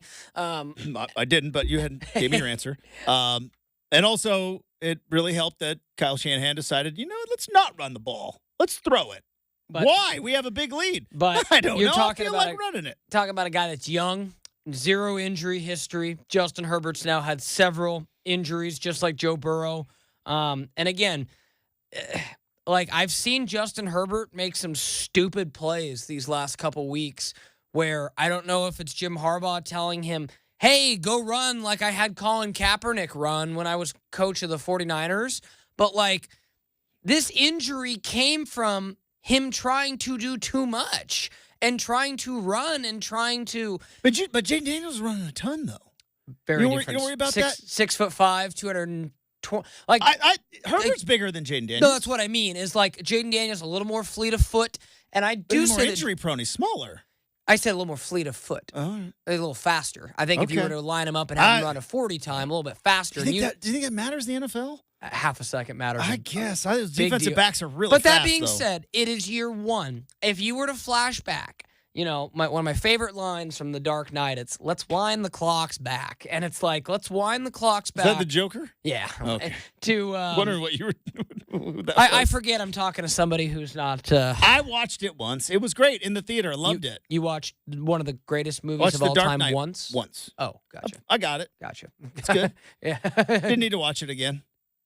You might be alone in that opinion, but that's okay. Can I tell you why? The Heath Ledger thing was sad. It was just too sad to watch it again. I wanted to watch it because it was a great movie. Maybe. And then I was like, do I want to watch it again? It's like the Heath Ledger thing's too sad. The best. And you see at the end they were supposed to do obviously multiple sequels, and you're just like that they're not going to be able to. So because of that, I was like, I don't want to watch that again. But because of that, it opened the door for Tom Hardy to play Bane. I mean, just anyway, too much into that. But if you're asking, I can't do Batman with you, man. Against. I can't. Oh, by the way, the Penguin's amazing. Not like you asked either, but very good so far. Very. I'm going to take your word on the Penguin. I don't know if I'm going to get into the Penguin. It's very dark. Very, very dark. But back to the Colin Farrell's all fat now, or they made him fat? Bodysuit. They went bodysuit. Crazy story for a different, maybe crazy story there. But to finish on Daniels, I just think that Justin Herbert, until he gets more receivers, an offense that allows him to kind of be what he was at his best a couple years ago, I would not take him as the stock that we're talking about. Now, will he win games? Probably. That's what Harbaugh does. Harbaugh won games with Colin Kaepernick, Alex Smith, so on and so forth. But if you're asking me the star that I would want, Justin. Do you think Jay Daniels is going to be a bigger star in the next 5 years than Justin Herbert? If he stays healthy, yes. Right. I think so. I think so. And that's not a hate. I love Justin Herbert. No, I think love Herbert. I think Jay Daniels but it's tough. is going to be a very good pro. But and I think because I can't define it, right? I can't define moxie or confidence or just that certain something to go to another movie, Michael Jordan's secret stuff, right? Yeah, that's what it. Yep. But he's got it. It was just water. He's got it. I think Herbert does too. Yeah, I think he's just been played for Brandon Staley for too long. You know what I mean? And now he's going to play for Jim Harbaugh, a guy that's won every single place he's gone. Jaden Daniels, he's got something there though. You know what I mean? Yeah. Last point on that, Justin, but it's also it was one game. But the only reason I'm weary is like the whole turn back the clocks thing. At this juncture, 10 years ago, we were ready to anoint a very same quarterback for the very same team as being. People forget Russell Wilson and RG3 duked it out in a wild card game. Right? Russell Wilson got the better of it. RG3 got hurt. Now he's on TV. Yeah, he's on TV. Oh, no, he's not on TV anymore. Remember, he got fired. It's true. Imagine if that had flipped and RG3 had never gotten hurt, and it was like Russell Wilson who got hurt back then. So, again, health is everything, Justin. And if Jaden Daniels can stay healthy, great. If not, some RG3 comparisons could be sneaking in. One last thing, because we got to get to Chad doing. What is the talk right now? If Bo Nix and his 216 yards and a running touchdown, 47 yards on the ground, what if Bo Nix did that on Monday Night Football instead of on Sunday Football? We'd be up there. We might be a different tale today, but Jaden Daniels did it on Monday Night Football. That's that moxie. All right, we have got Hour 3. Chad Dewing joins us next, 620 Rip City Radio.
8 a.m. on a Wednesday. Brenden Slaughter with you for Rip City Mornings. The Pac-12 officially added Utah State yesterday. UNLV's decision is still yet to come as they are the linchpin for both the Pac-12 and the Mountain West Conference.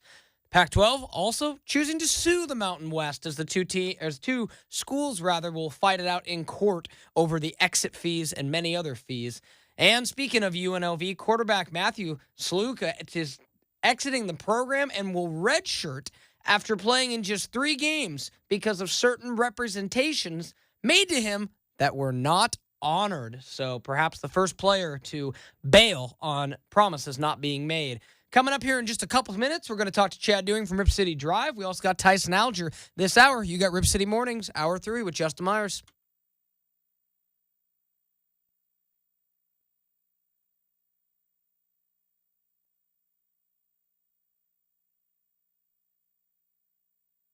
Hey, welcome back to Rip City Mornings, everybody. If you are new to the program, hey, thanks for hanging out. Would you mind telling a friend? And if you're a returning customer, we appreciate you coming back. And the reason you keep coming back is because, well, you never know what to expect. Because joining us right now, our good friend from Rip City Drive, he is my brother in hot takes, and he is looking to fill a Viking spa with your gently used sports balls. It is Chad Doing on the Big Show. Good morning, Chad. How we doing? Fabulous, my friend. Fabulous. Good morning, Justin. It's great to be back on the program, and that's correct. I'm looking to fill a Viking spa with balls, if you can believe that. I'm going to be out there on Friday with the Godfather, and we're raising as many balls as we possibly can for the Boys and Girls Club of Portland, so it's going to be pretty awesome. But Haven Spa out there in Clackamas. It's 10560 Southeast Highway 212 in Clackamas. So here's the deal, my friends. Bring your balls, basketballs, footballs, soccer balls, gently used sports balls, any balls that you have, bring them out to Haven Spa, and we're going to fill up the Viking Spa. And while you're there, you can enter to win Portland Trailblazer tickets for the upcoming season. And then we're also going to have Dick's Sporting Goods gift cards available as well. So stuff for you to win, and you can say hi to the Godfather tonight. But that's what we have going on Friday, Justin. We're doing it for the Boys and Girls Club of Portland, my friend. It's a great cause, and I'm glad that us here at Rip City Radio getting in on this. I have a couple of questions though. I remember when you were in the cooler a few months ago, and we were raising money for a good cause. Then will you be in the Viking Spa? As people are bringing their sports balls, will you and the Godfather be in the Viking Spa as you are broadcasting? I can guarantee you between now and the day that I die that I will never be sitting in a hot tub with anyone, especially the Godfather. I don't do communal pools or hot tubs or situations where I become like soup with another human being. I worked at a health club for too long, and I see the kind of stuff that goes down in public environments like around the pool or the hot tub or whatever. So not public, and so no. But if it meant that if I had to strip down and jump in the Viking Spa to raise balls for the Boys and Girls Club of Portland, I would totally do it. So I'm open to anything this Friday to make it happen. Also, I know you guys are going to be there from 3 to 6, but I would imagine if people maybe don't have time from 3 to 6, the Viking Spa will be open for donations all day on Friday? Right now. You can go by right now, yeah. What are you They're waiting open. for? You can just swing your balls by. Yeah, you don't have to. Why would you want to come out and see us anyways? Forget that. Just take the balls out there right now to Haven Spa. You can drop them off at any of their locations. We're going to be at the Clackamas location at 10560 Southeast Highway 212 in Clackamas, but you can drop them off at any of their locations.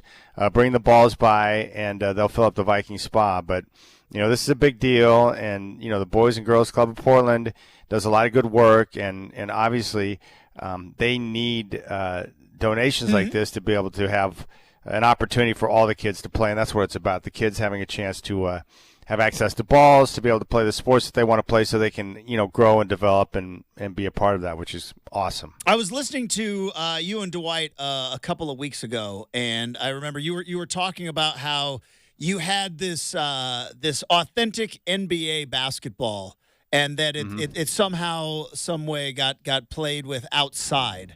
And nearly ruined it. But but when you were telling that story, I was thinking, because I grew up on a cul-de-sac, and we had a basketball hoop, we had a wiffle ball, and the wiffle ball field turned into a football field in the fall. Of all the sports balls that you had, Chad, growing up as a young Chad, what were some of your favorites? I know mine. I'll tell mine here in a moment. But what were some of your favorites? I know you had that authentic NBA basketball. The authentic NBA basketball was the best. And here's the quick story on that one.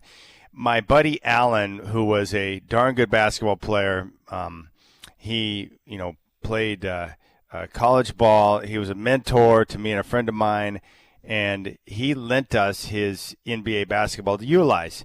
And so I used it on a court outside, not realizing the damage that was being done to the leather. And so I had to replace the basketball. And as you know, the Spalding NBA basketballs back in the day weren't the cheapest item. So I went to G.I. Joe's down in Delta Park to replace the ball. And I got over. It's one of the few times I got over where I went back, and this is back where they didn't have barcodes. They didn't have none of that nonsense. You had these little paper price tags that were on items that you wanted to buy. And someone had tagged the NBA basketball I bought, so I took it up there and I got it for $9.99, and it was like an $80 basketball. Nice. And the lady said, "Yeah, that's not the price." I'm like, "Well, it's marked $9.99." They ended up selling it to me for the cheaper cost, which I was very thankful for because it saved me a lot of money with my stupid idea to play with it outside. But the basketball was number one because NBA basketball or the leather basketball just felt different than the other balls. And then after that, I had these. I don't know if you remember it, but they had those little Baden footballs, like the different college balls, and it was a smaller size football that could fit in my hand. I had the Oklahoma Sooner one, and we played street ball with that football all the time, and it was a great football to throw because when I was in, like junior high and freshman in high school, I loved the NFL footballs, Justin, but my hands were too small to grip it properly to be able to throw it the way I wanted it. So the Baden college footballs were money. See, it's funny you brought that up. Chad Doing from Rip City Drive joining us, and they're going to be out at Haven Pool and Spa and Hearth as well, out in Clackamas, collecting sports balls for the Boys and Girls Club of the Portland metro area. Kind of in that same spirit, Chad. I remember when the Nerf Turbo came out, and that might have been the greatest kids football of all time. But it gave us all kind of this false hope because you couldn't help but throw a spiral with the Nerf Turbo. I don't know what engineers at Nerf figured it out, but it was a guaranteed spiral every single time. And then you go to middle school and you think, like, I am the next John Elway. I throw nothing but spirals. I throw nothing but deep balls. I've been throwing it for years. And like, all right, here's this big rubber overinflated football. And yeah, in my seventh grade hands couldn't quite throw a spiral. So Drew Hurd got to be the quarterback, and I got to play left tackle.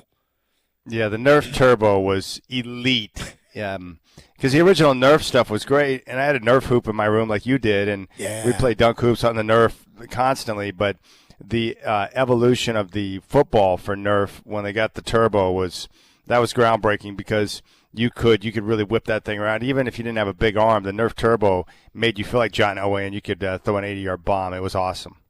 I love all those things. Oh, and then they put in the whistle, and then boy, that would rip up your hand when you had the one that had the whistle on it.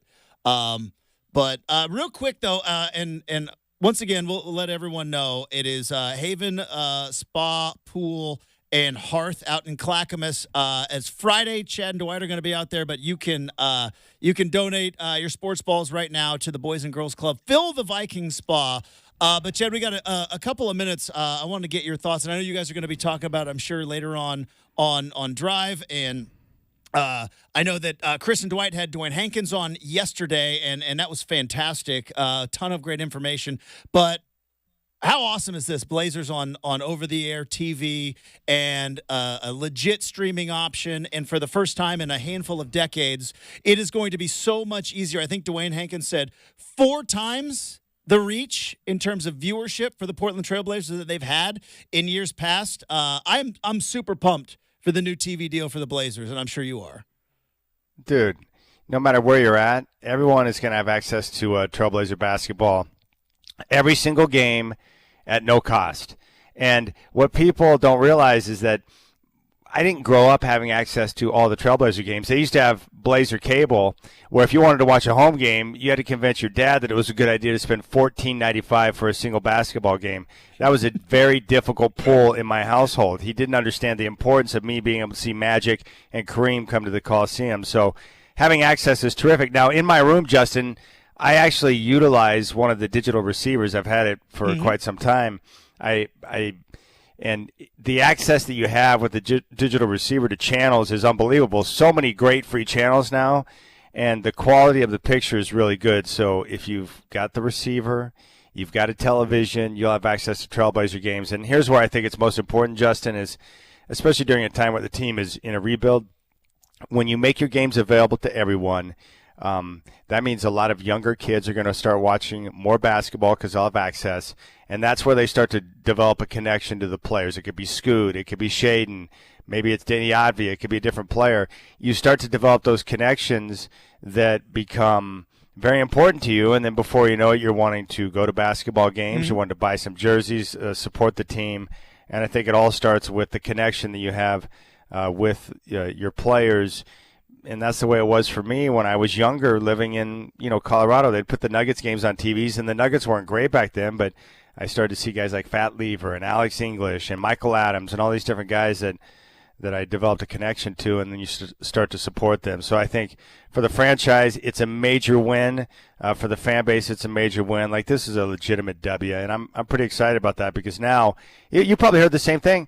I mean, more so than even the play of the team or the results or the draft picks or whatever, the biggest complaint I have received from Blazer fans over the last 2 years has been the lack of access or the cost or people not wanting to go through all the hoops to try and figure out where the Trailblazers are at, and now that's going to be easy for them. And I know you mentioned it, the digital receiver, and I know people hear antenna and they think of, like, our old houses when we were growing up, Chad, with the rabbit ears and the tin foil on them, and you had to get, I don't know about you, but I had to get, like, my brother to, like, hold it because it would, like, if they touched the antenna, we'd get a clear signal, but he couldn't let it go. Like, the antennas that they have now, if you just go on Amazon or Google it, it is it's crazy how small they are. And like you said, 4K, HD, all that stuff, and they come in real clear. This is not the fuzzy rabbit ear antenna that we're thinking of from 1987.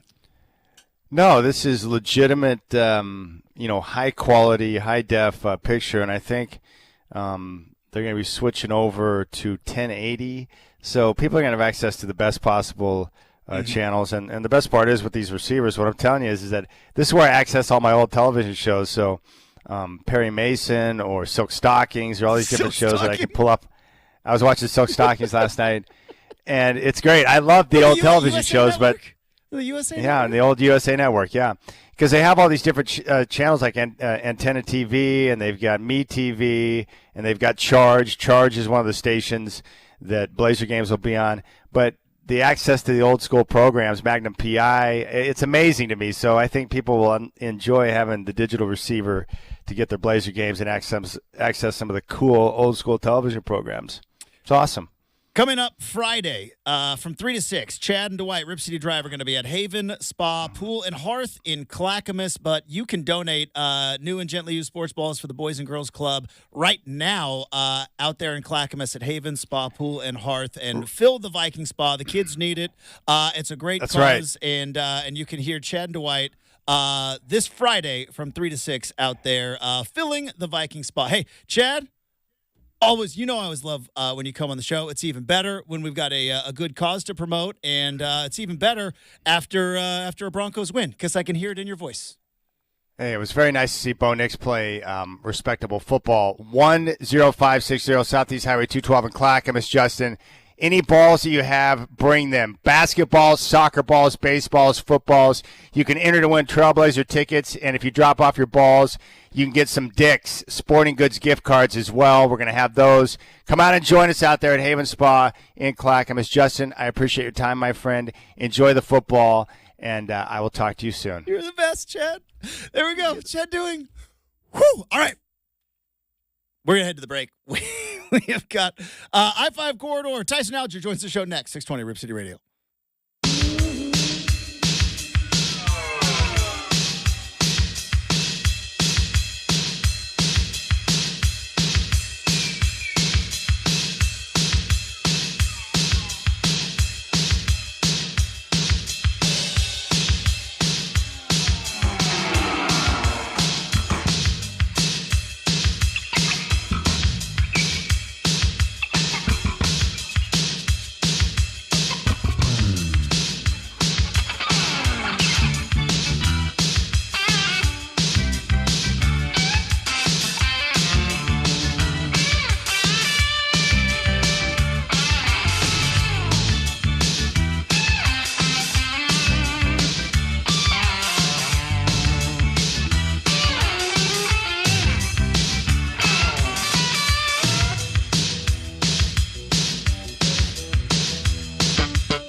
Coming up in a moment, we're going to be talking to Tyson Alger of the I-5 corridor, Oregon on the bye week, but now getting ready for Big Ten play. And where does Oregon head when they start Big Ten play? You know, that old traditional Midwest power. Oh, they're going to the Rose Bowl and playing UCLA. Interesting. So Oregon, so far in a season that was supposed to be unlike anything we have ever seen in college football, which is fairly true. Their first 4 games are against Idaho, Boise, Oregon State, and now they head down to the Rose Bowl to face UCLA. Joining us now, our good friend from the I-5 corridor. He is the founder. He is the CEO. He is the head writer. He's also the podcast host that got himself a whale of a guest this week. It is Tyson Alger back on the big show. Tyson, good morning. How are we doing, bud? Yeah, I'd just like to come on the show this morning and report that we've let our booker go. No, man, I had a great time chatting with you yesterday. I was actually just going through and editing up our podcast this morning, and should be out for the masses to hear as soon as we finish up talking for the masses to hear here. So.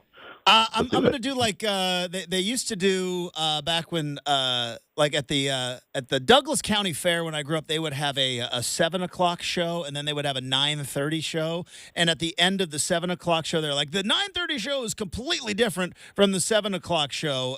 So while the podcast will be out a little bit later, I'm assuming it's going to be completely different than the conversation we are about to have here today. Yeah, it's like the director's cut version. Yeah. You know, we don't have to cut any of the fluff. You know, we can be real and raw. And, yeah. Before we get into to UCLA, it's always been an interesting debate. And I know we talked about it last week about the bye week with regard to the football team, but we never talk about the bye week with regard to the fine folks who cover said football team. So that being said, how'd you like fourth week bye week personally, and how'd you spend it?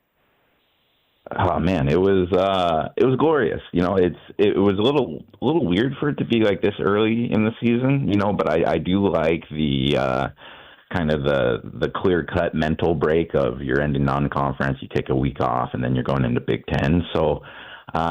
I worked a little bit. I covered a few soccer games, but yeah, we got outside, man. On Saturday, I went out with some friends, and we might have actually watched a little football in some of the local establishments. And there you go. On Sunday we took the dog out to Sauvie Island, and enjoyed this real brisk 90-degree fall weather that we've been having.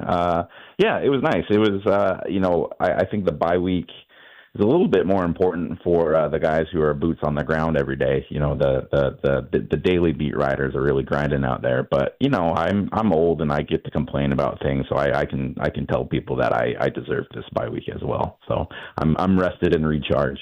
Tyson Alger from the I-5 corridor joining us here on 620 Rip City Radio. As you mentioned, kind of the brisk fall weather that we are dealing with here, and now as Oregon heads into Big Ten play, that traditional Midwest bite in the air that is the Rose Bowl in L.A. with a 75-degree kickoff at 8 o'clock at night. In a season, Tyson, that was supposed to be so different, and it ultimately will be, here we are again, Oregon playing UCLA in L.A., and it's a very, very late kickoff. Like, well, what's really changed in the Oregon football world, other than, I guess, Civil War on a September Saturday? But yeah, another late kickoff and staying on the West Coast and facing UCLA. Have you ever bought like a new piece of technology where like they sell it as like, and it's going to have all these features, but then when you buy it, like it's still like 6 months before they actually activate or do the system update to deliver on said features? I'm actually kind of thinking about this new iPhone release. Like, Give me the AI, I want it. That's kind of how this new Big Ten thing feels, because like so far, like we've played 2 teams from Idaho. There's that team from Corvallis. It's this big new Big Ten road trip, and I wrote about yesterday in the corridor about how expensive all these new Big Ten road trips are, and they're just going down the exact same route that they've been doing for 100 years down to California, and they're going to play in front of probably third of a stadium in the Rose Bowl like they always do, and they're probably going to beat up on UCLA like they always do. Like it kind of feels a little bit like Groundhog Day here. So I'm hoping that then the rest of the schedule is just like super concentrated awesomeness and newness, because like it just kind of feels like a little bit of delayed gratification here with this conference change. It is weird that, Oregon is facing UCLA, a team that they've faced for obviously decades upon decades upon decades, but now it's kind of that first Big Ten game. But even with all the familiarity with the Bruins, this particular team, there really isn't a lot of familiarity. The guy that everybody in Eugene and really up here in Portland that knew so well, Chip Kelly, he's now gone. He'll be back at Autzen in a couple of weeks, but he leaves UCLA. Deshaun Foster takes over, and it's a UCLA team that really got a rude awakening, I think, last January when Chip Kelly left. But for all the familiarity of the years, Tyson, of Oregon playing UCLA, this team is kind of, I don't know. You know what I mean? Like going into it, like I on Seinfeld, they said Tuesday has no feel. Like UCLA, they have no feel. Yeah, and like that was kind of the thing for like the last 3 to 4 years, is at least you could kind of play the Chip angle. I certainly sold some subscriptions off of Chip Kelly's coming back to town stories for the last 5 years, and you just don't really have that. You don't have that zest to it, because when you're looking at the California teams, Oregon's rival is USC. When you're going into recruiting battles, it's Oregon celebrating the guys that get over USC. Like UCLA is not really in the same ballpark there, even though they should be. You look at this year's rosters, there's a few familiar players that, Oregon fans might be used to. There's a couple guys who switched. You got Dante Moore on the Ducks, so you got Brian Addison on the Bruins, but neither of those guys are really going to be impactful in this game. So, yeah, it's just kind of it's just a weird one, because I feel like UCLA for a hot minute was that team that was going to sneak into the Big Ten with USC and kind of like leave, these games behind. Like, UCLA got to the Big Ten, Dante Moore flipped. It seems like the Bruins finally had like their launching pad, and then here comes Oregon and Washington to kind of steal their thunder, and it's right back to kind of the totem pole of the Pac-12 hierarchy. Like I think UCLA is probably the least attractive and headline creating of those 4 teams. And I just don't see how that's going to change unless there's like substantial changes down there. Just like, this is something you and I talked about yesterday, but it's just like really hard to sell yourself as a passionate program when you're playing in a stadium that's half full every single time. It's just awkward. Tyson Alger from the I-5 corridor joining us here on 620 Rip City Radio. So now Oregon seemingly had everything go their way against Oregon State. Then they go into the bye week and now heading into conference play. And I know just a little teaser for the upcoming pod on the corridor, but we can tease it a little bit here. It feels like all is right in the world with Dylan Gabriel again. And look, I understand that fans are fanatics and that passion leads to some clouded judgment. But I got to admit, even myself, and I would assume even some of the most diehard Duck fans, when they saw the games against Idaho and against Boise, had to sit and think like, is Gabriel really this guy? But why would Oklahoma even let that guy go? And then all of a sudden, you saw it against Oregon State, and I just wonder, Tyson, in an era where you do have guys moving around from team to team, and we might get into that UNLV situation here in a moment, but you see these guys moving around from team to team. I do wonder, like, with these non-conference games, are they going to be a little bit more like those NFL preseason games, or, you know what I mean, of kind of having to figure some things out on the fly, which for a long time, if you had a veteran quarterback, you really never had that problem.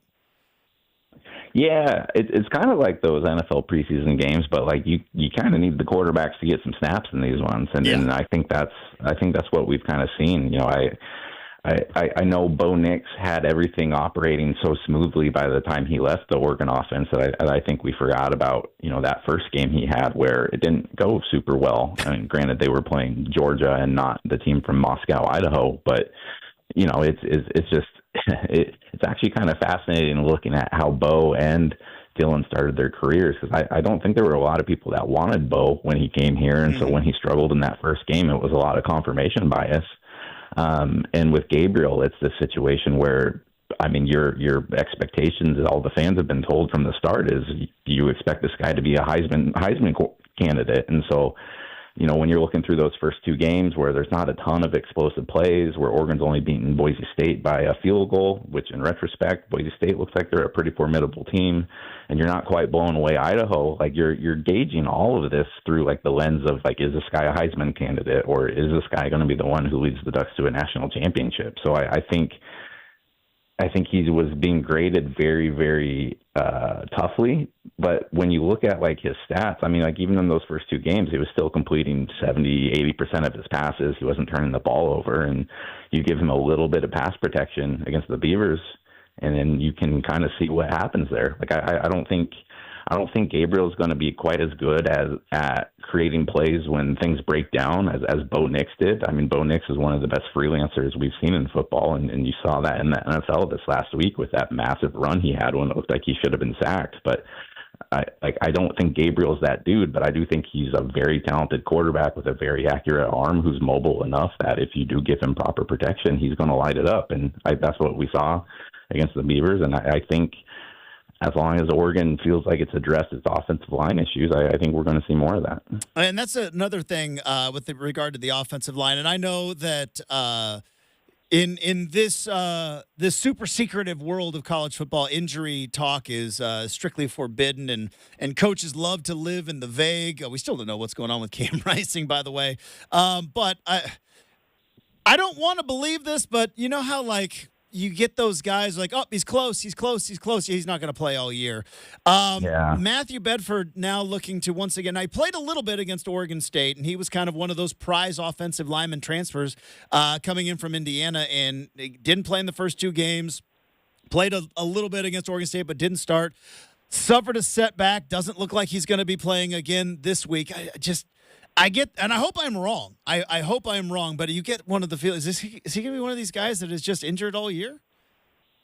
Yeah, and like I feel like there's been a few transfers over the years that have kind of like hung in that purgatory. Yeah. Like, and no, I can't really think of the specific names, but there was guys on like the 2015 and 2016 teams where, you know, back especially then when like there weren't transfers happening all over the place, where like you'd uber focus on this one guy, and then it was just like, yeah, week to week until you get late in the season, and then maybe they're healthy at that point, but then they might be behind where everyone else is at. And so you know, Bedford was a guy that they very much expected to be a large part of this offense. They expected him to be a starter, but you know, at this point, he's had very minimal snaps, and he's just kind of been, you know, him getting banged up during practice in the bye week, I think is probably the roughest thing that you could have had, just because you were hoping that the bye is when Oregon gets completely healthy. So that's unfortunate, but then again, you know, maybe Poncho and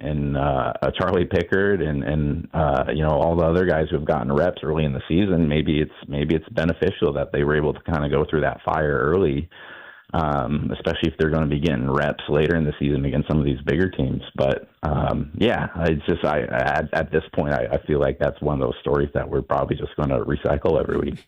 Tyson Alger from the I-5 corridor joining us here on 620 Rip City Radio. Oregon's kicking off at 8 o'clock. And again, the irony is not lost on me that, you know, all the complaints about the late kickoffs and then you move to a new conference and you've had a couple of late kickoffs, a 7:30 kickoff against Boise State. And then you had now an 8 o'clock kickoff against UCLA. That being said, does it feel like maybe these Pac-12 schools incoming into the Big Ten may have a bit of an advantage? Because I don't know if you saw, Nebraska just wrote a letter to the conference saying, hey, thanks for the Friday night game, but no more, please. We would not like to participate in those Friday night games anymore. And I would imagine that's going to be received well with NBC paying somewhat of $1 billion to broadcast these games. But I wonder if now that these Big Ten schools are learning a little bit how the other half lived, is like, yeah, we're going to play on Friday on some short weeks, really late at night. It's going to be tough. Maybe the Pac-12 has prepared Oregon for all these crazy late kickoffs. What sort of priority do you think Nebraska gets in like the complaints department at the Big Ten offices? Yeah, like, I think that might go into the special secret file that ends up, on the third shelf in the basement. Yeah, it's just like, hey, we respect you for what you did, but calm down, Grandpa. Like, you know. Yeah, no, I mean, like, we know how to chaos ball out here, man. Yeah. Like that's what we do out in the Pac-12. So whether it's Friday night games, you could throw them out on a Thursday, maybe on Halloween if you want.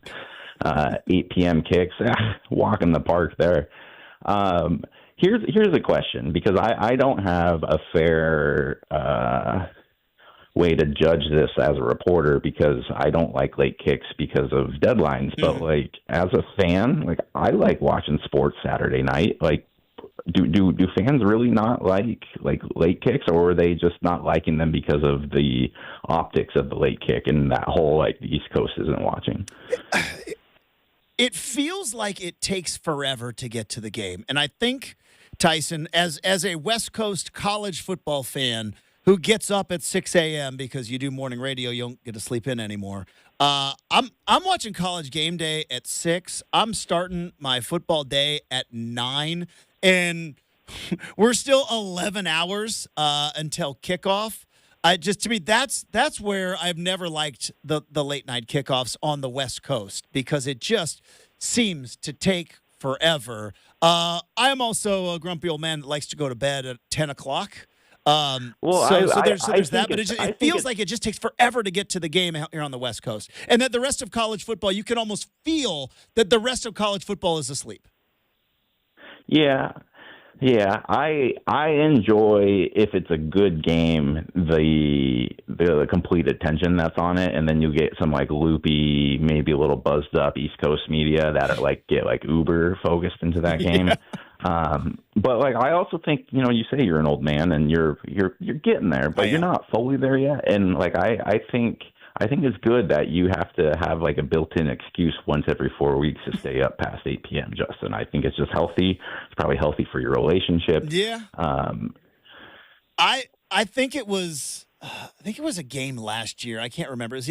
It might have been 2 years ago. I went down to Autzen. Oregon played Utah. Late night game. The Bo Nix sprained ankle game, which forever made me love him, even though I already loved him a bunch. And then here's the problem, Tyson, with the late games. Now, I'm glad this one's on the road because I'm going to be in my own home. But at Autzen Stadium, and then Oregon wins, and hey, let's go to the cooler, and then it takes me 3 days to recover. That's my problem with the late kickoffs, is that I end up going out afterwards. I think it might have been USC last year, going out afterwards. I'm like, man, it's going to take me 3 days to recover. Well, I'm again, you're not that young, Justin. I don't think you should be going out anymore. I think you're just this man stuck between two worlds here, and you just don't know quite where to land.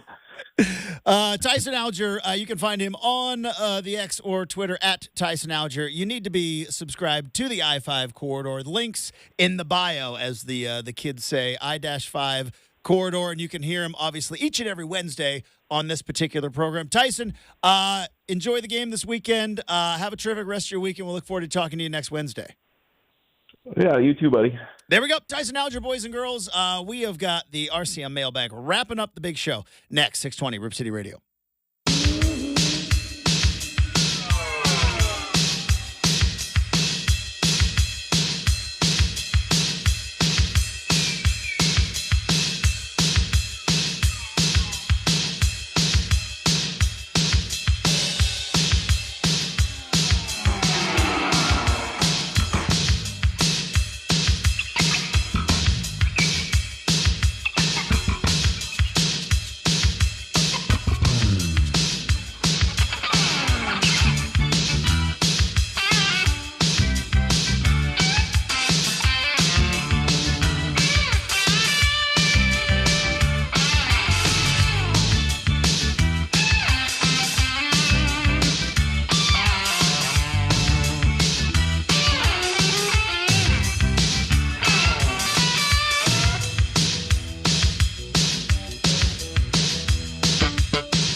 Okay, let's wrap up the big show.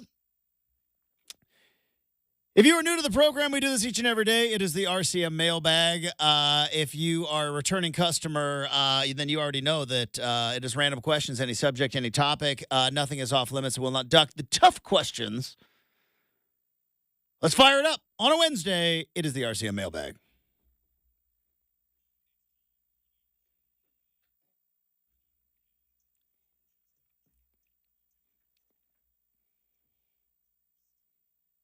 All right, firing up the big mailbag. Justin, let's start here. Doc Brown pulls up in the DeLorean, and he says you've got one journey into the future and one into the past. Nothing like that you can change or and you. Okay, you no just butterfly effects. I just got to go watch. Yes. Okay. So you get one into the future, one into the past. It's like a day, right? So it's like you get a day. Positive, forward, backwards. Where are you going forwards and backwards?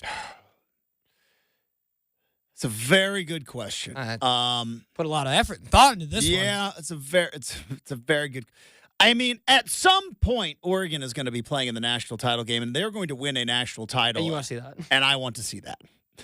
So that's where I'm going, into the future. At some point, Oregon is going to be going into the future and winning a national title in football, and I would like to see that as soon as possible.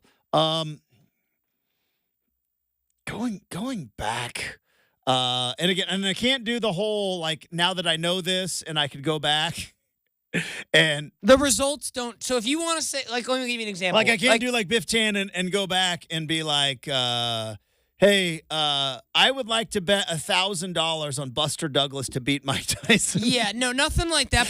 But say you wanted to be like, I want to watch Kenny Wheaton's pick live for the first time again. I didn't. I watched it on TV. I didn't right? get to go so to that game. I'm not the, one of those people that lie about being at that game. Yeah, so like that's kind of the theory is you just get to go and almost just be like a shadow force ghost for the day and just be like, no one can see me, but I can see everything. I could experience it again. I think I have a couple choices for mine, but go ahead and finish up what you think your past might be. I'm trying to think of like I want to go back before like YouTube. Do you know what I mean? Because I've been very lucky, especially sports wise. I've been able to see a lot of stuff. So I'm trying to think of like before you. I'd like to go back and like see the first Rose Bowl. I want to go back and see the first Rose Bowl. I don't know what it was like. It's probably boring as heck because it was 1907. Let me look. Let me check that out for you. I think it was 1907, maybe. Penn, I think, played in 1902. Oh, 2. I was 5 years off. Who played in it? Michigan and the Stanford word we can't say now. Gotcha. So Stanford, Michigan, 1902. I'd like to see what that was. Fielding Yost, man. What a name for the coach, dude. man. Fielding Yost, big deal in Michigan. Wow. Yeah. So get this, though. It was so lopsided. Like Michigan beat Stanford so bad, they didn't play it for 13 years after that. And then it started. They stopped the Rose Bowl and again. It started its theory as we know it now in 1916. Okay, who played in the 1916 game then? Because maybe I'll go to that game Washington instead. State and Brown. And the Cougs won, man. The Cougs took down the Bears. I think they're the Brown Bears. They were the State College of Washington. Okay. 1916. So just for perspective, I think we're freshly out of World War I, right? I think. No. We're right in the. I think World War I was 1917, we're right in the heart right? of World War I. Okay, 1917. There was a movie, but they gave you the date. That's true. My bad. Duh. Come on, McFly. Non-sports. I would like to see the gunfight at the OK Corral. Oh, Wyatt Earp. Wyatt Earp, Virgil Earp, Yeah. Doc Holliday. Yep. The McLowry brothers, Ike Clanton. I would like to see the gunfight at the OK Corral. That's where I would go to. Back in the past, I would be safely distanced away, but I'd like to see. I don't know what really happened. Yeah, the future's because a lot of people claim that because Wyatt Earp actually lived longer than everybody else that was in it. Yeah. And then he went to Hollywood, and he essentially kind of wrote his own story, which is kind of awesome, but kind of don't know what happened. Yeah, I mean, That'd be fun. the future is tough because I just don't know if there's like. It's also nice going back in time because I'm a white dude. White Dudes, yes. we get to go back in the past all we want. That wasn't quite the spirit of where I was going with I the appreciate the spirit, but it is intentions of this question, but sure, yes. I think I want to know what the Old West was like. I bet it stunk. A lot of horse poo and a lot of body odor. I bet the Old West just stunk. It probably did. But I want to go and saddle up at a saloon with some rot gut whiskey and I would cheat at cards. Yeah, I would. I want to go to where flying cars. Take me to that future. I want flying cars. I want basically everything that I could see in Back to the Future too. You think you're going to see flying cars in your lifetime? If we can presume that Brenden will live till at least 70, which would be another 40 years. Yeah. I think it's possible. Possible we're going to see some flying cars. Possible. Now, will they be like for the everyday man, or will they be for like the elite? I think it might be more for the elite. The elite shall have but that could cars. reduce congestion on the road, so that could work, right? Could so, work. Backwards, Justin. I want to go to Rome. I want to see the fall of Rome. I want to see the fall of Rome. I want to see Rome when it was. I want to see the all that's been destroyed, right? So isn't it only I want to see the Colosseum when but it was with people in it. Like I want to see that would be cool to see I know it's a movie, but I would Maximus Decimus Meridius. I want to see that guy. I don't know if he's a real guy or not. I would do the fact that back then in ancient Rome they had water, aqueduct. I mean, they were so smart until they weren't. Funny how that works. But I would love to go just see see ancient Rome. I really would. That's especially after you've gone to Greece, you're like, man, there's some pretty cool stuff. Temple of Nike and all that. I want to see it brand new. See it brand new, brand new. What were the stands like? Yeah. Were there obstructed views? Do you get a discount on your ticket? Like an obstructed view? Was there not a hot dog guy because hot dogs weren't then, but was there maybe somebody going up and down? What do you think they sold us? Turkey legs? Yeah, and could it have goat? Bunch of grapes, right? Grapes, goat. You got to think what people ate. I mean, mutton. Was mutton still a thing back then? You get your mutton chops here as people on the concourse are down there fighting to the death. Crazy. All right, there we go. That's going to do it for the big show. Thanks to Chad Doing from Rip City Drive. Listen to him and Dwight this afternoon from 3 to 6. Also, don't forget Haven Spa and Pool in Clackamas on Friday. Thanks to Tyson Alger from the I-5 corridor. Thanks to all of you. Have a terrific Wednesday. We'll talk to you tomorrow morning, 6:20, Rip City Radio.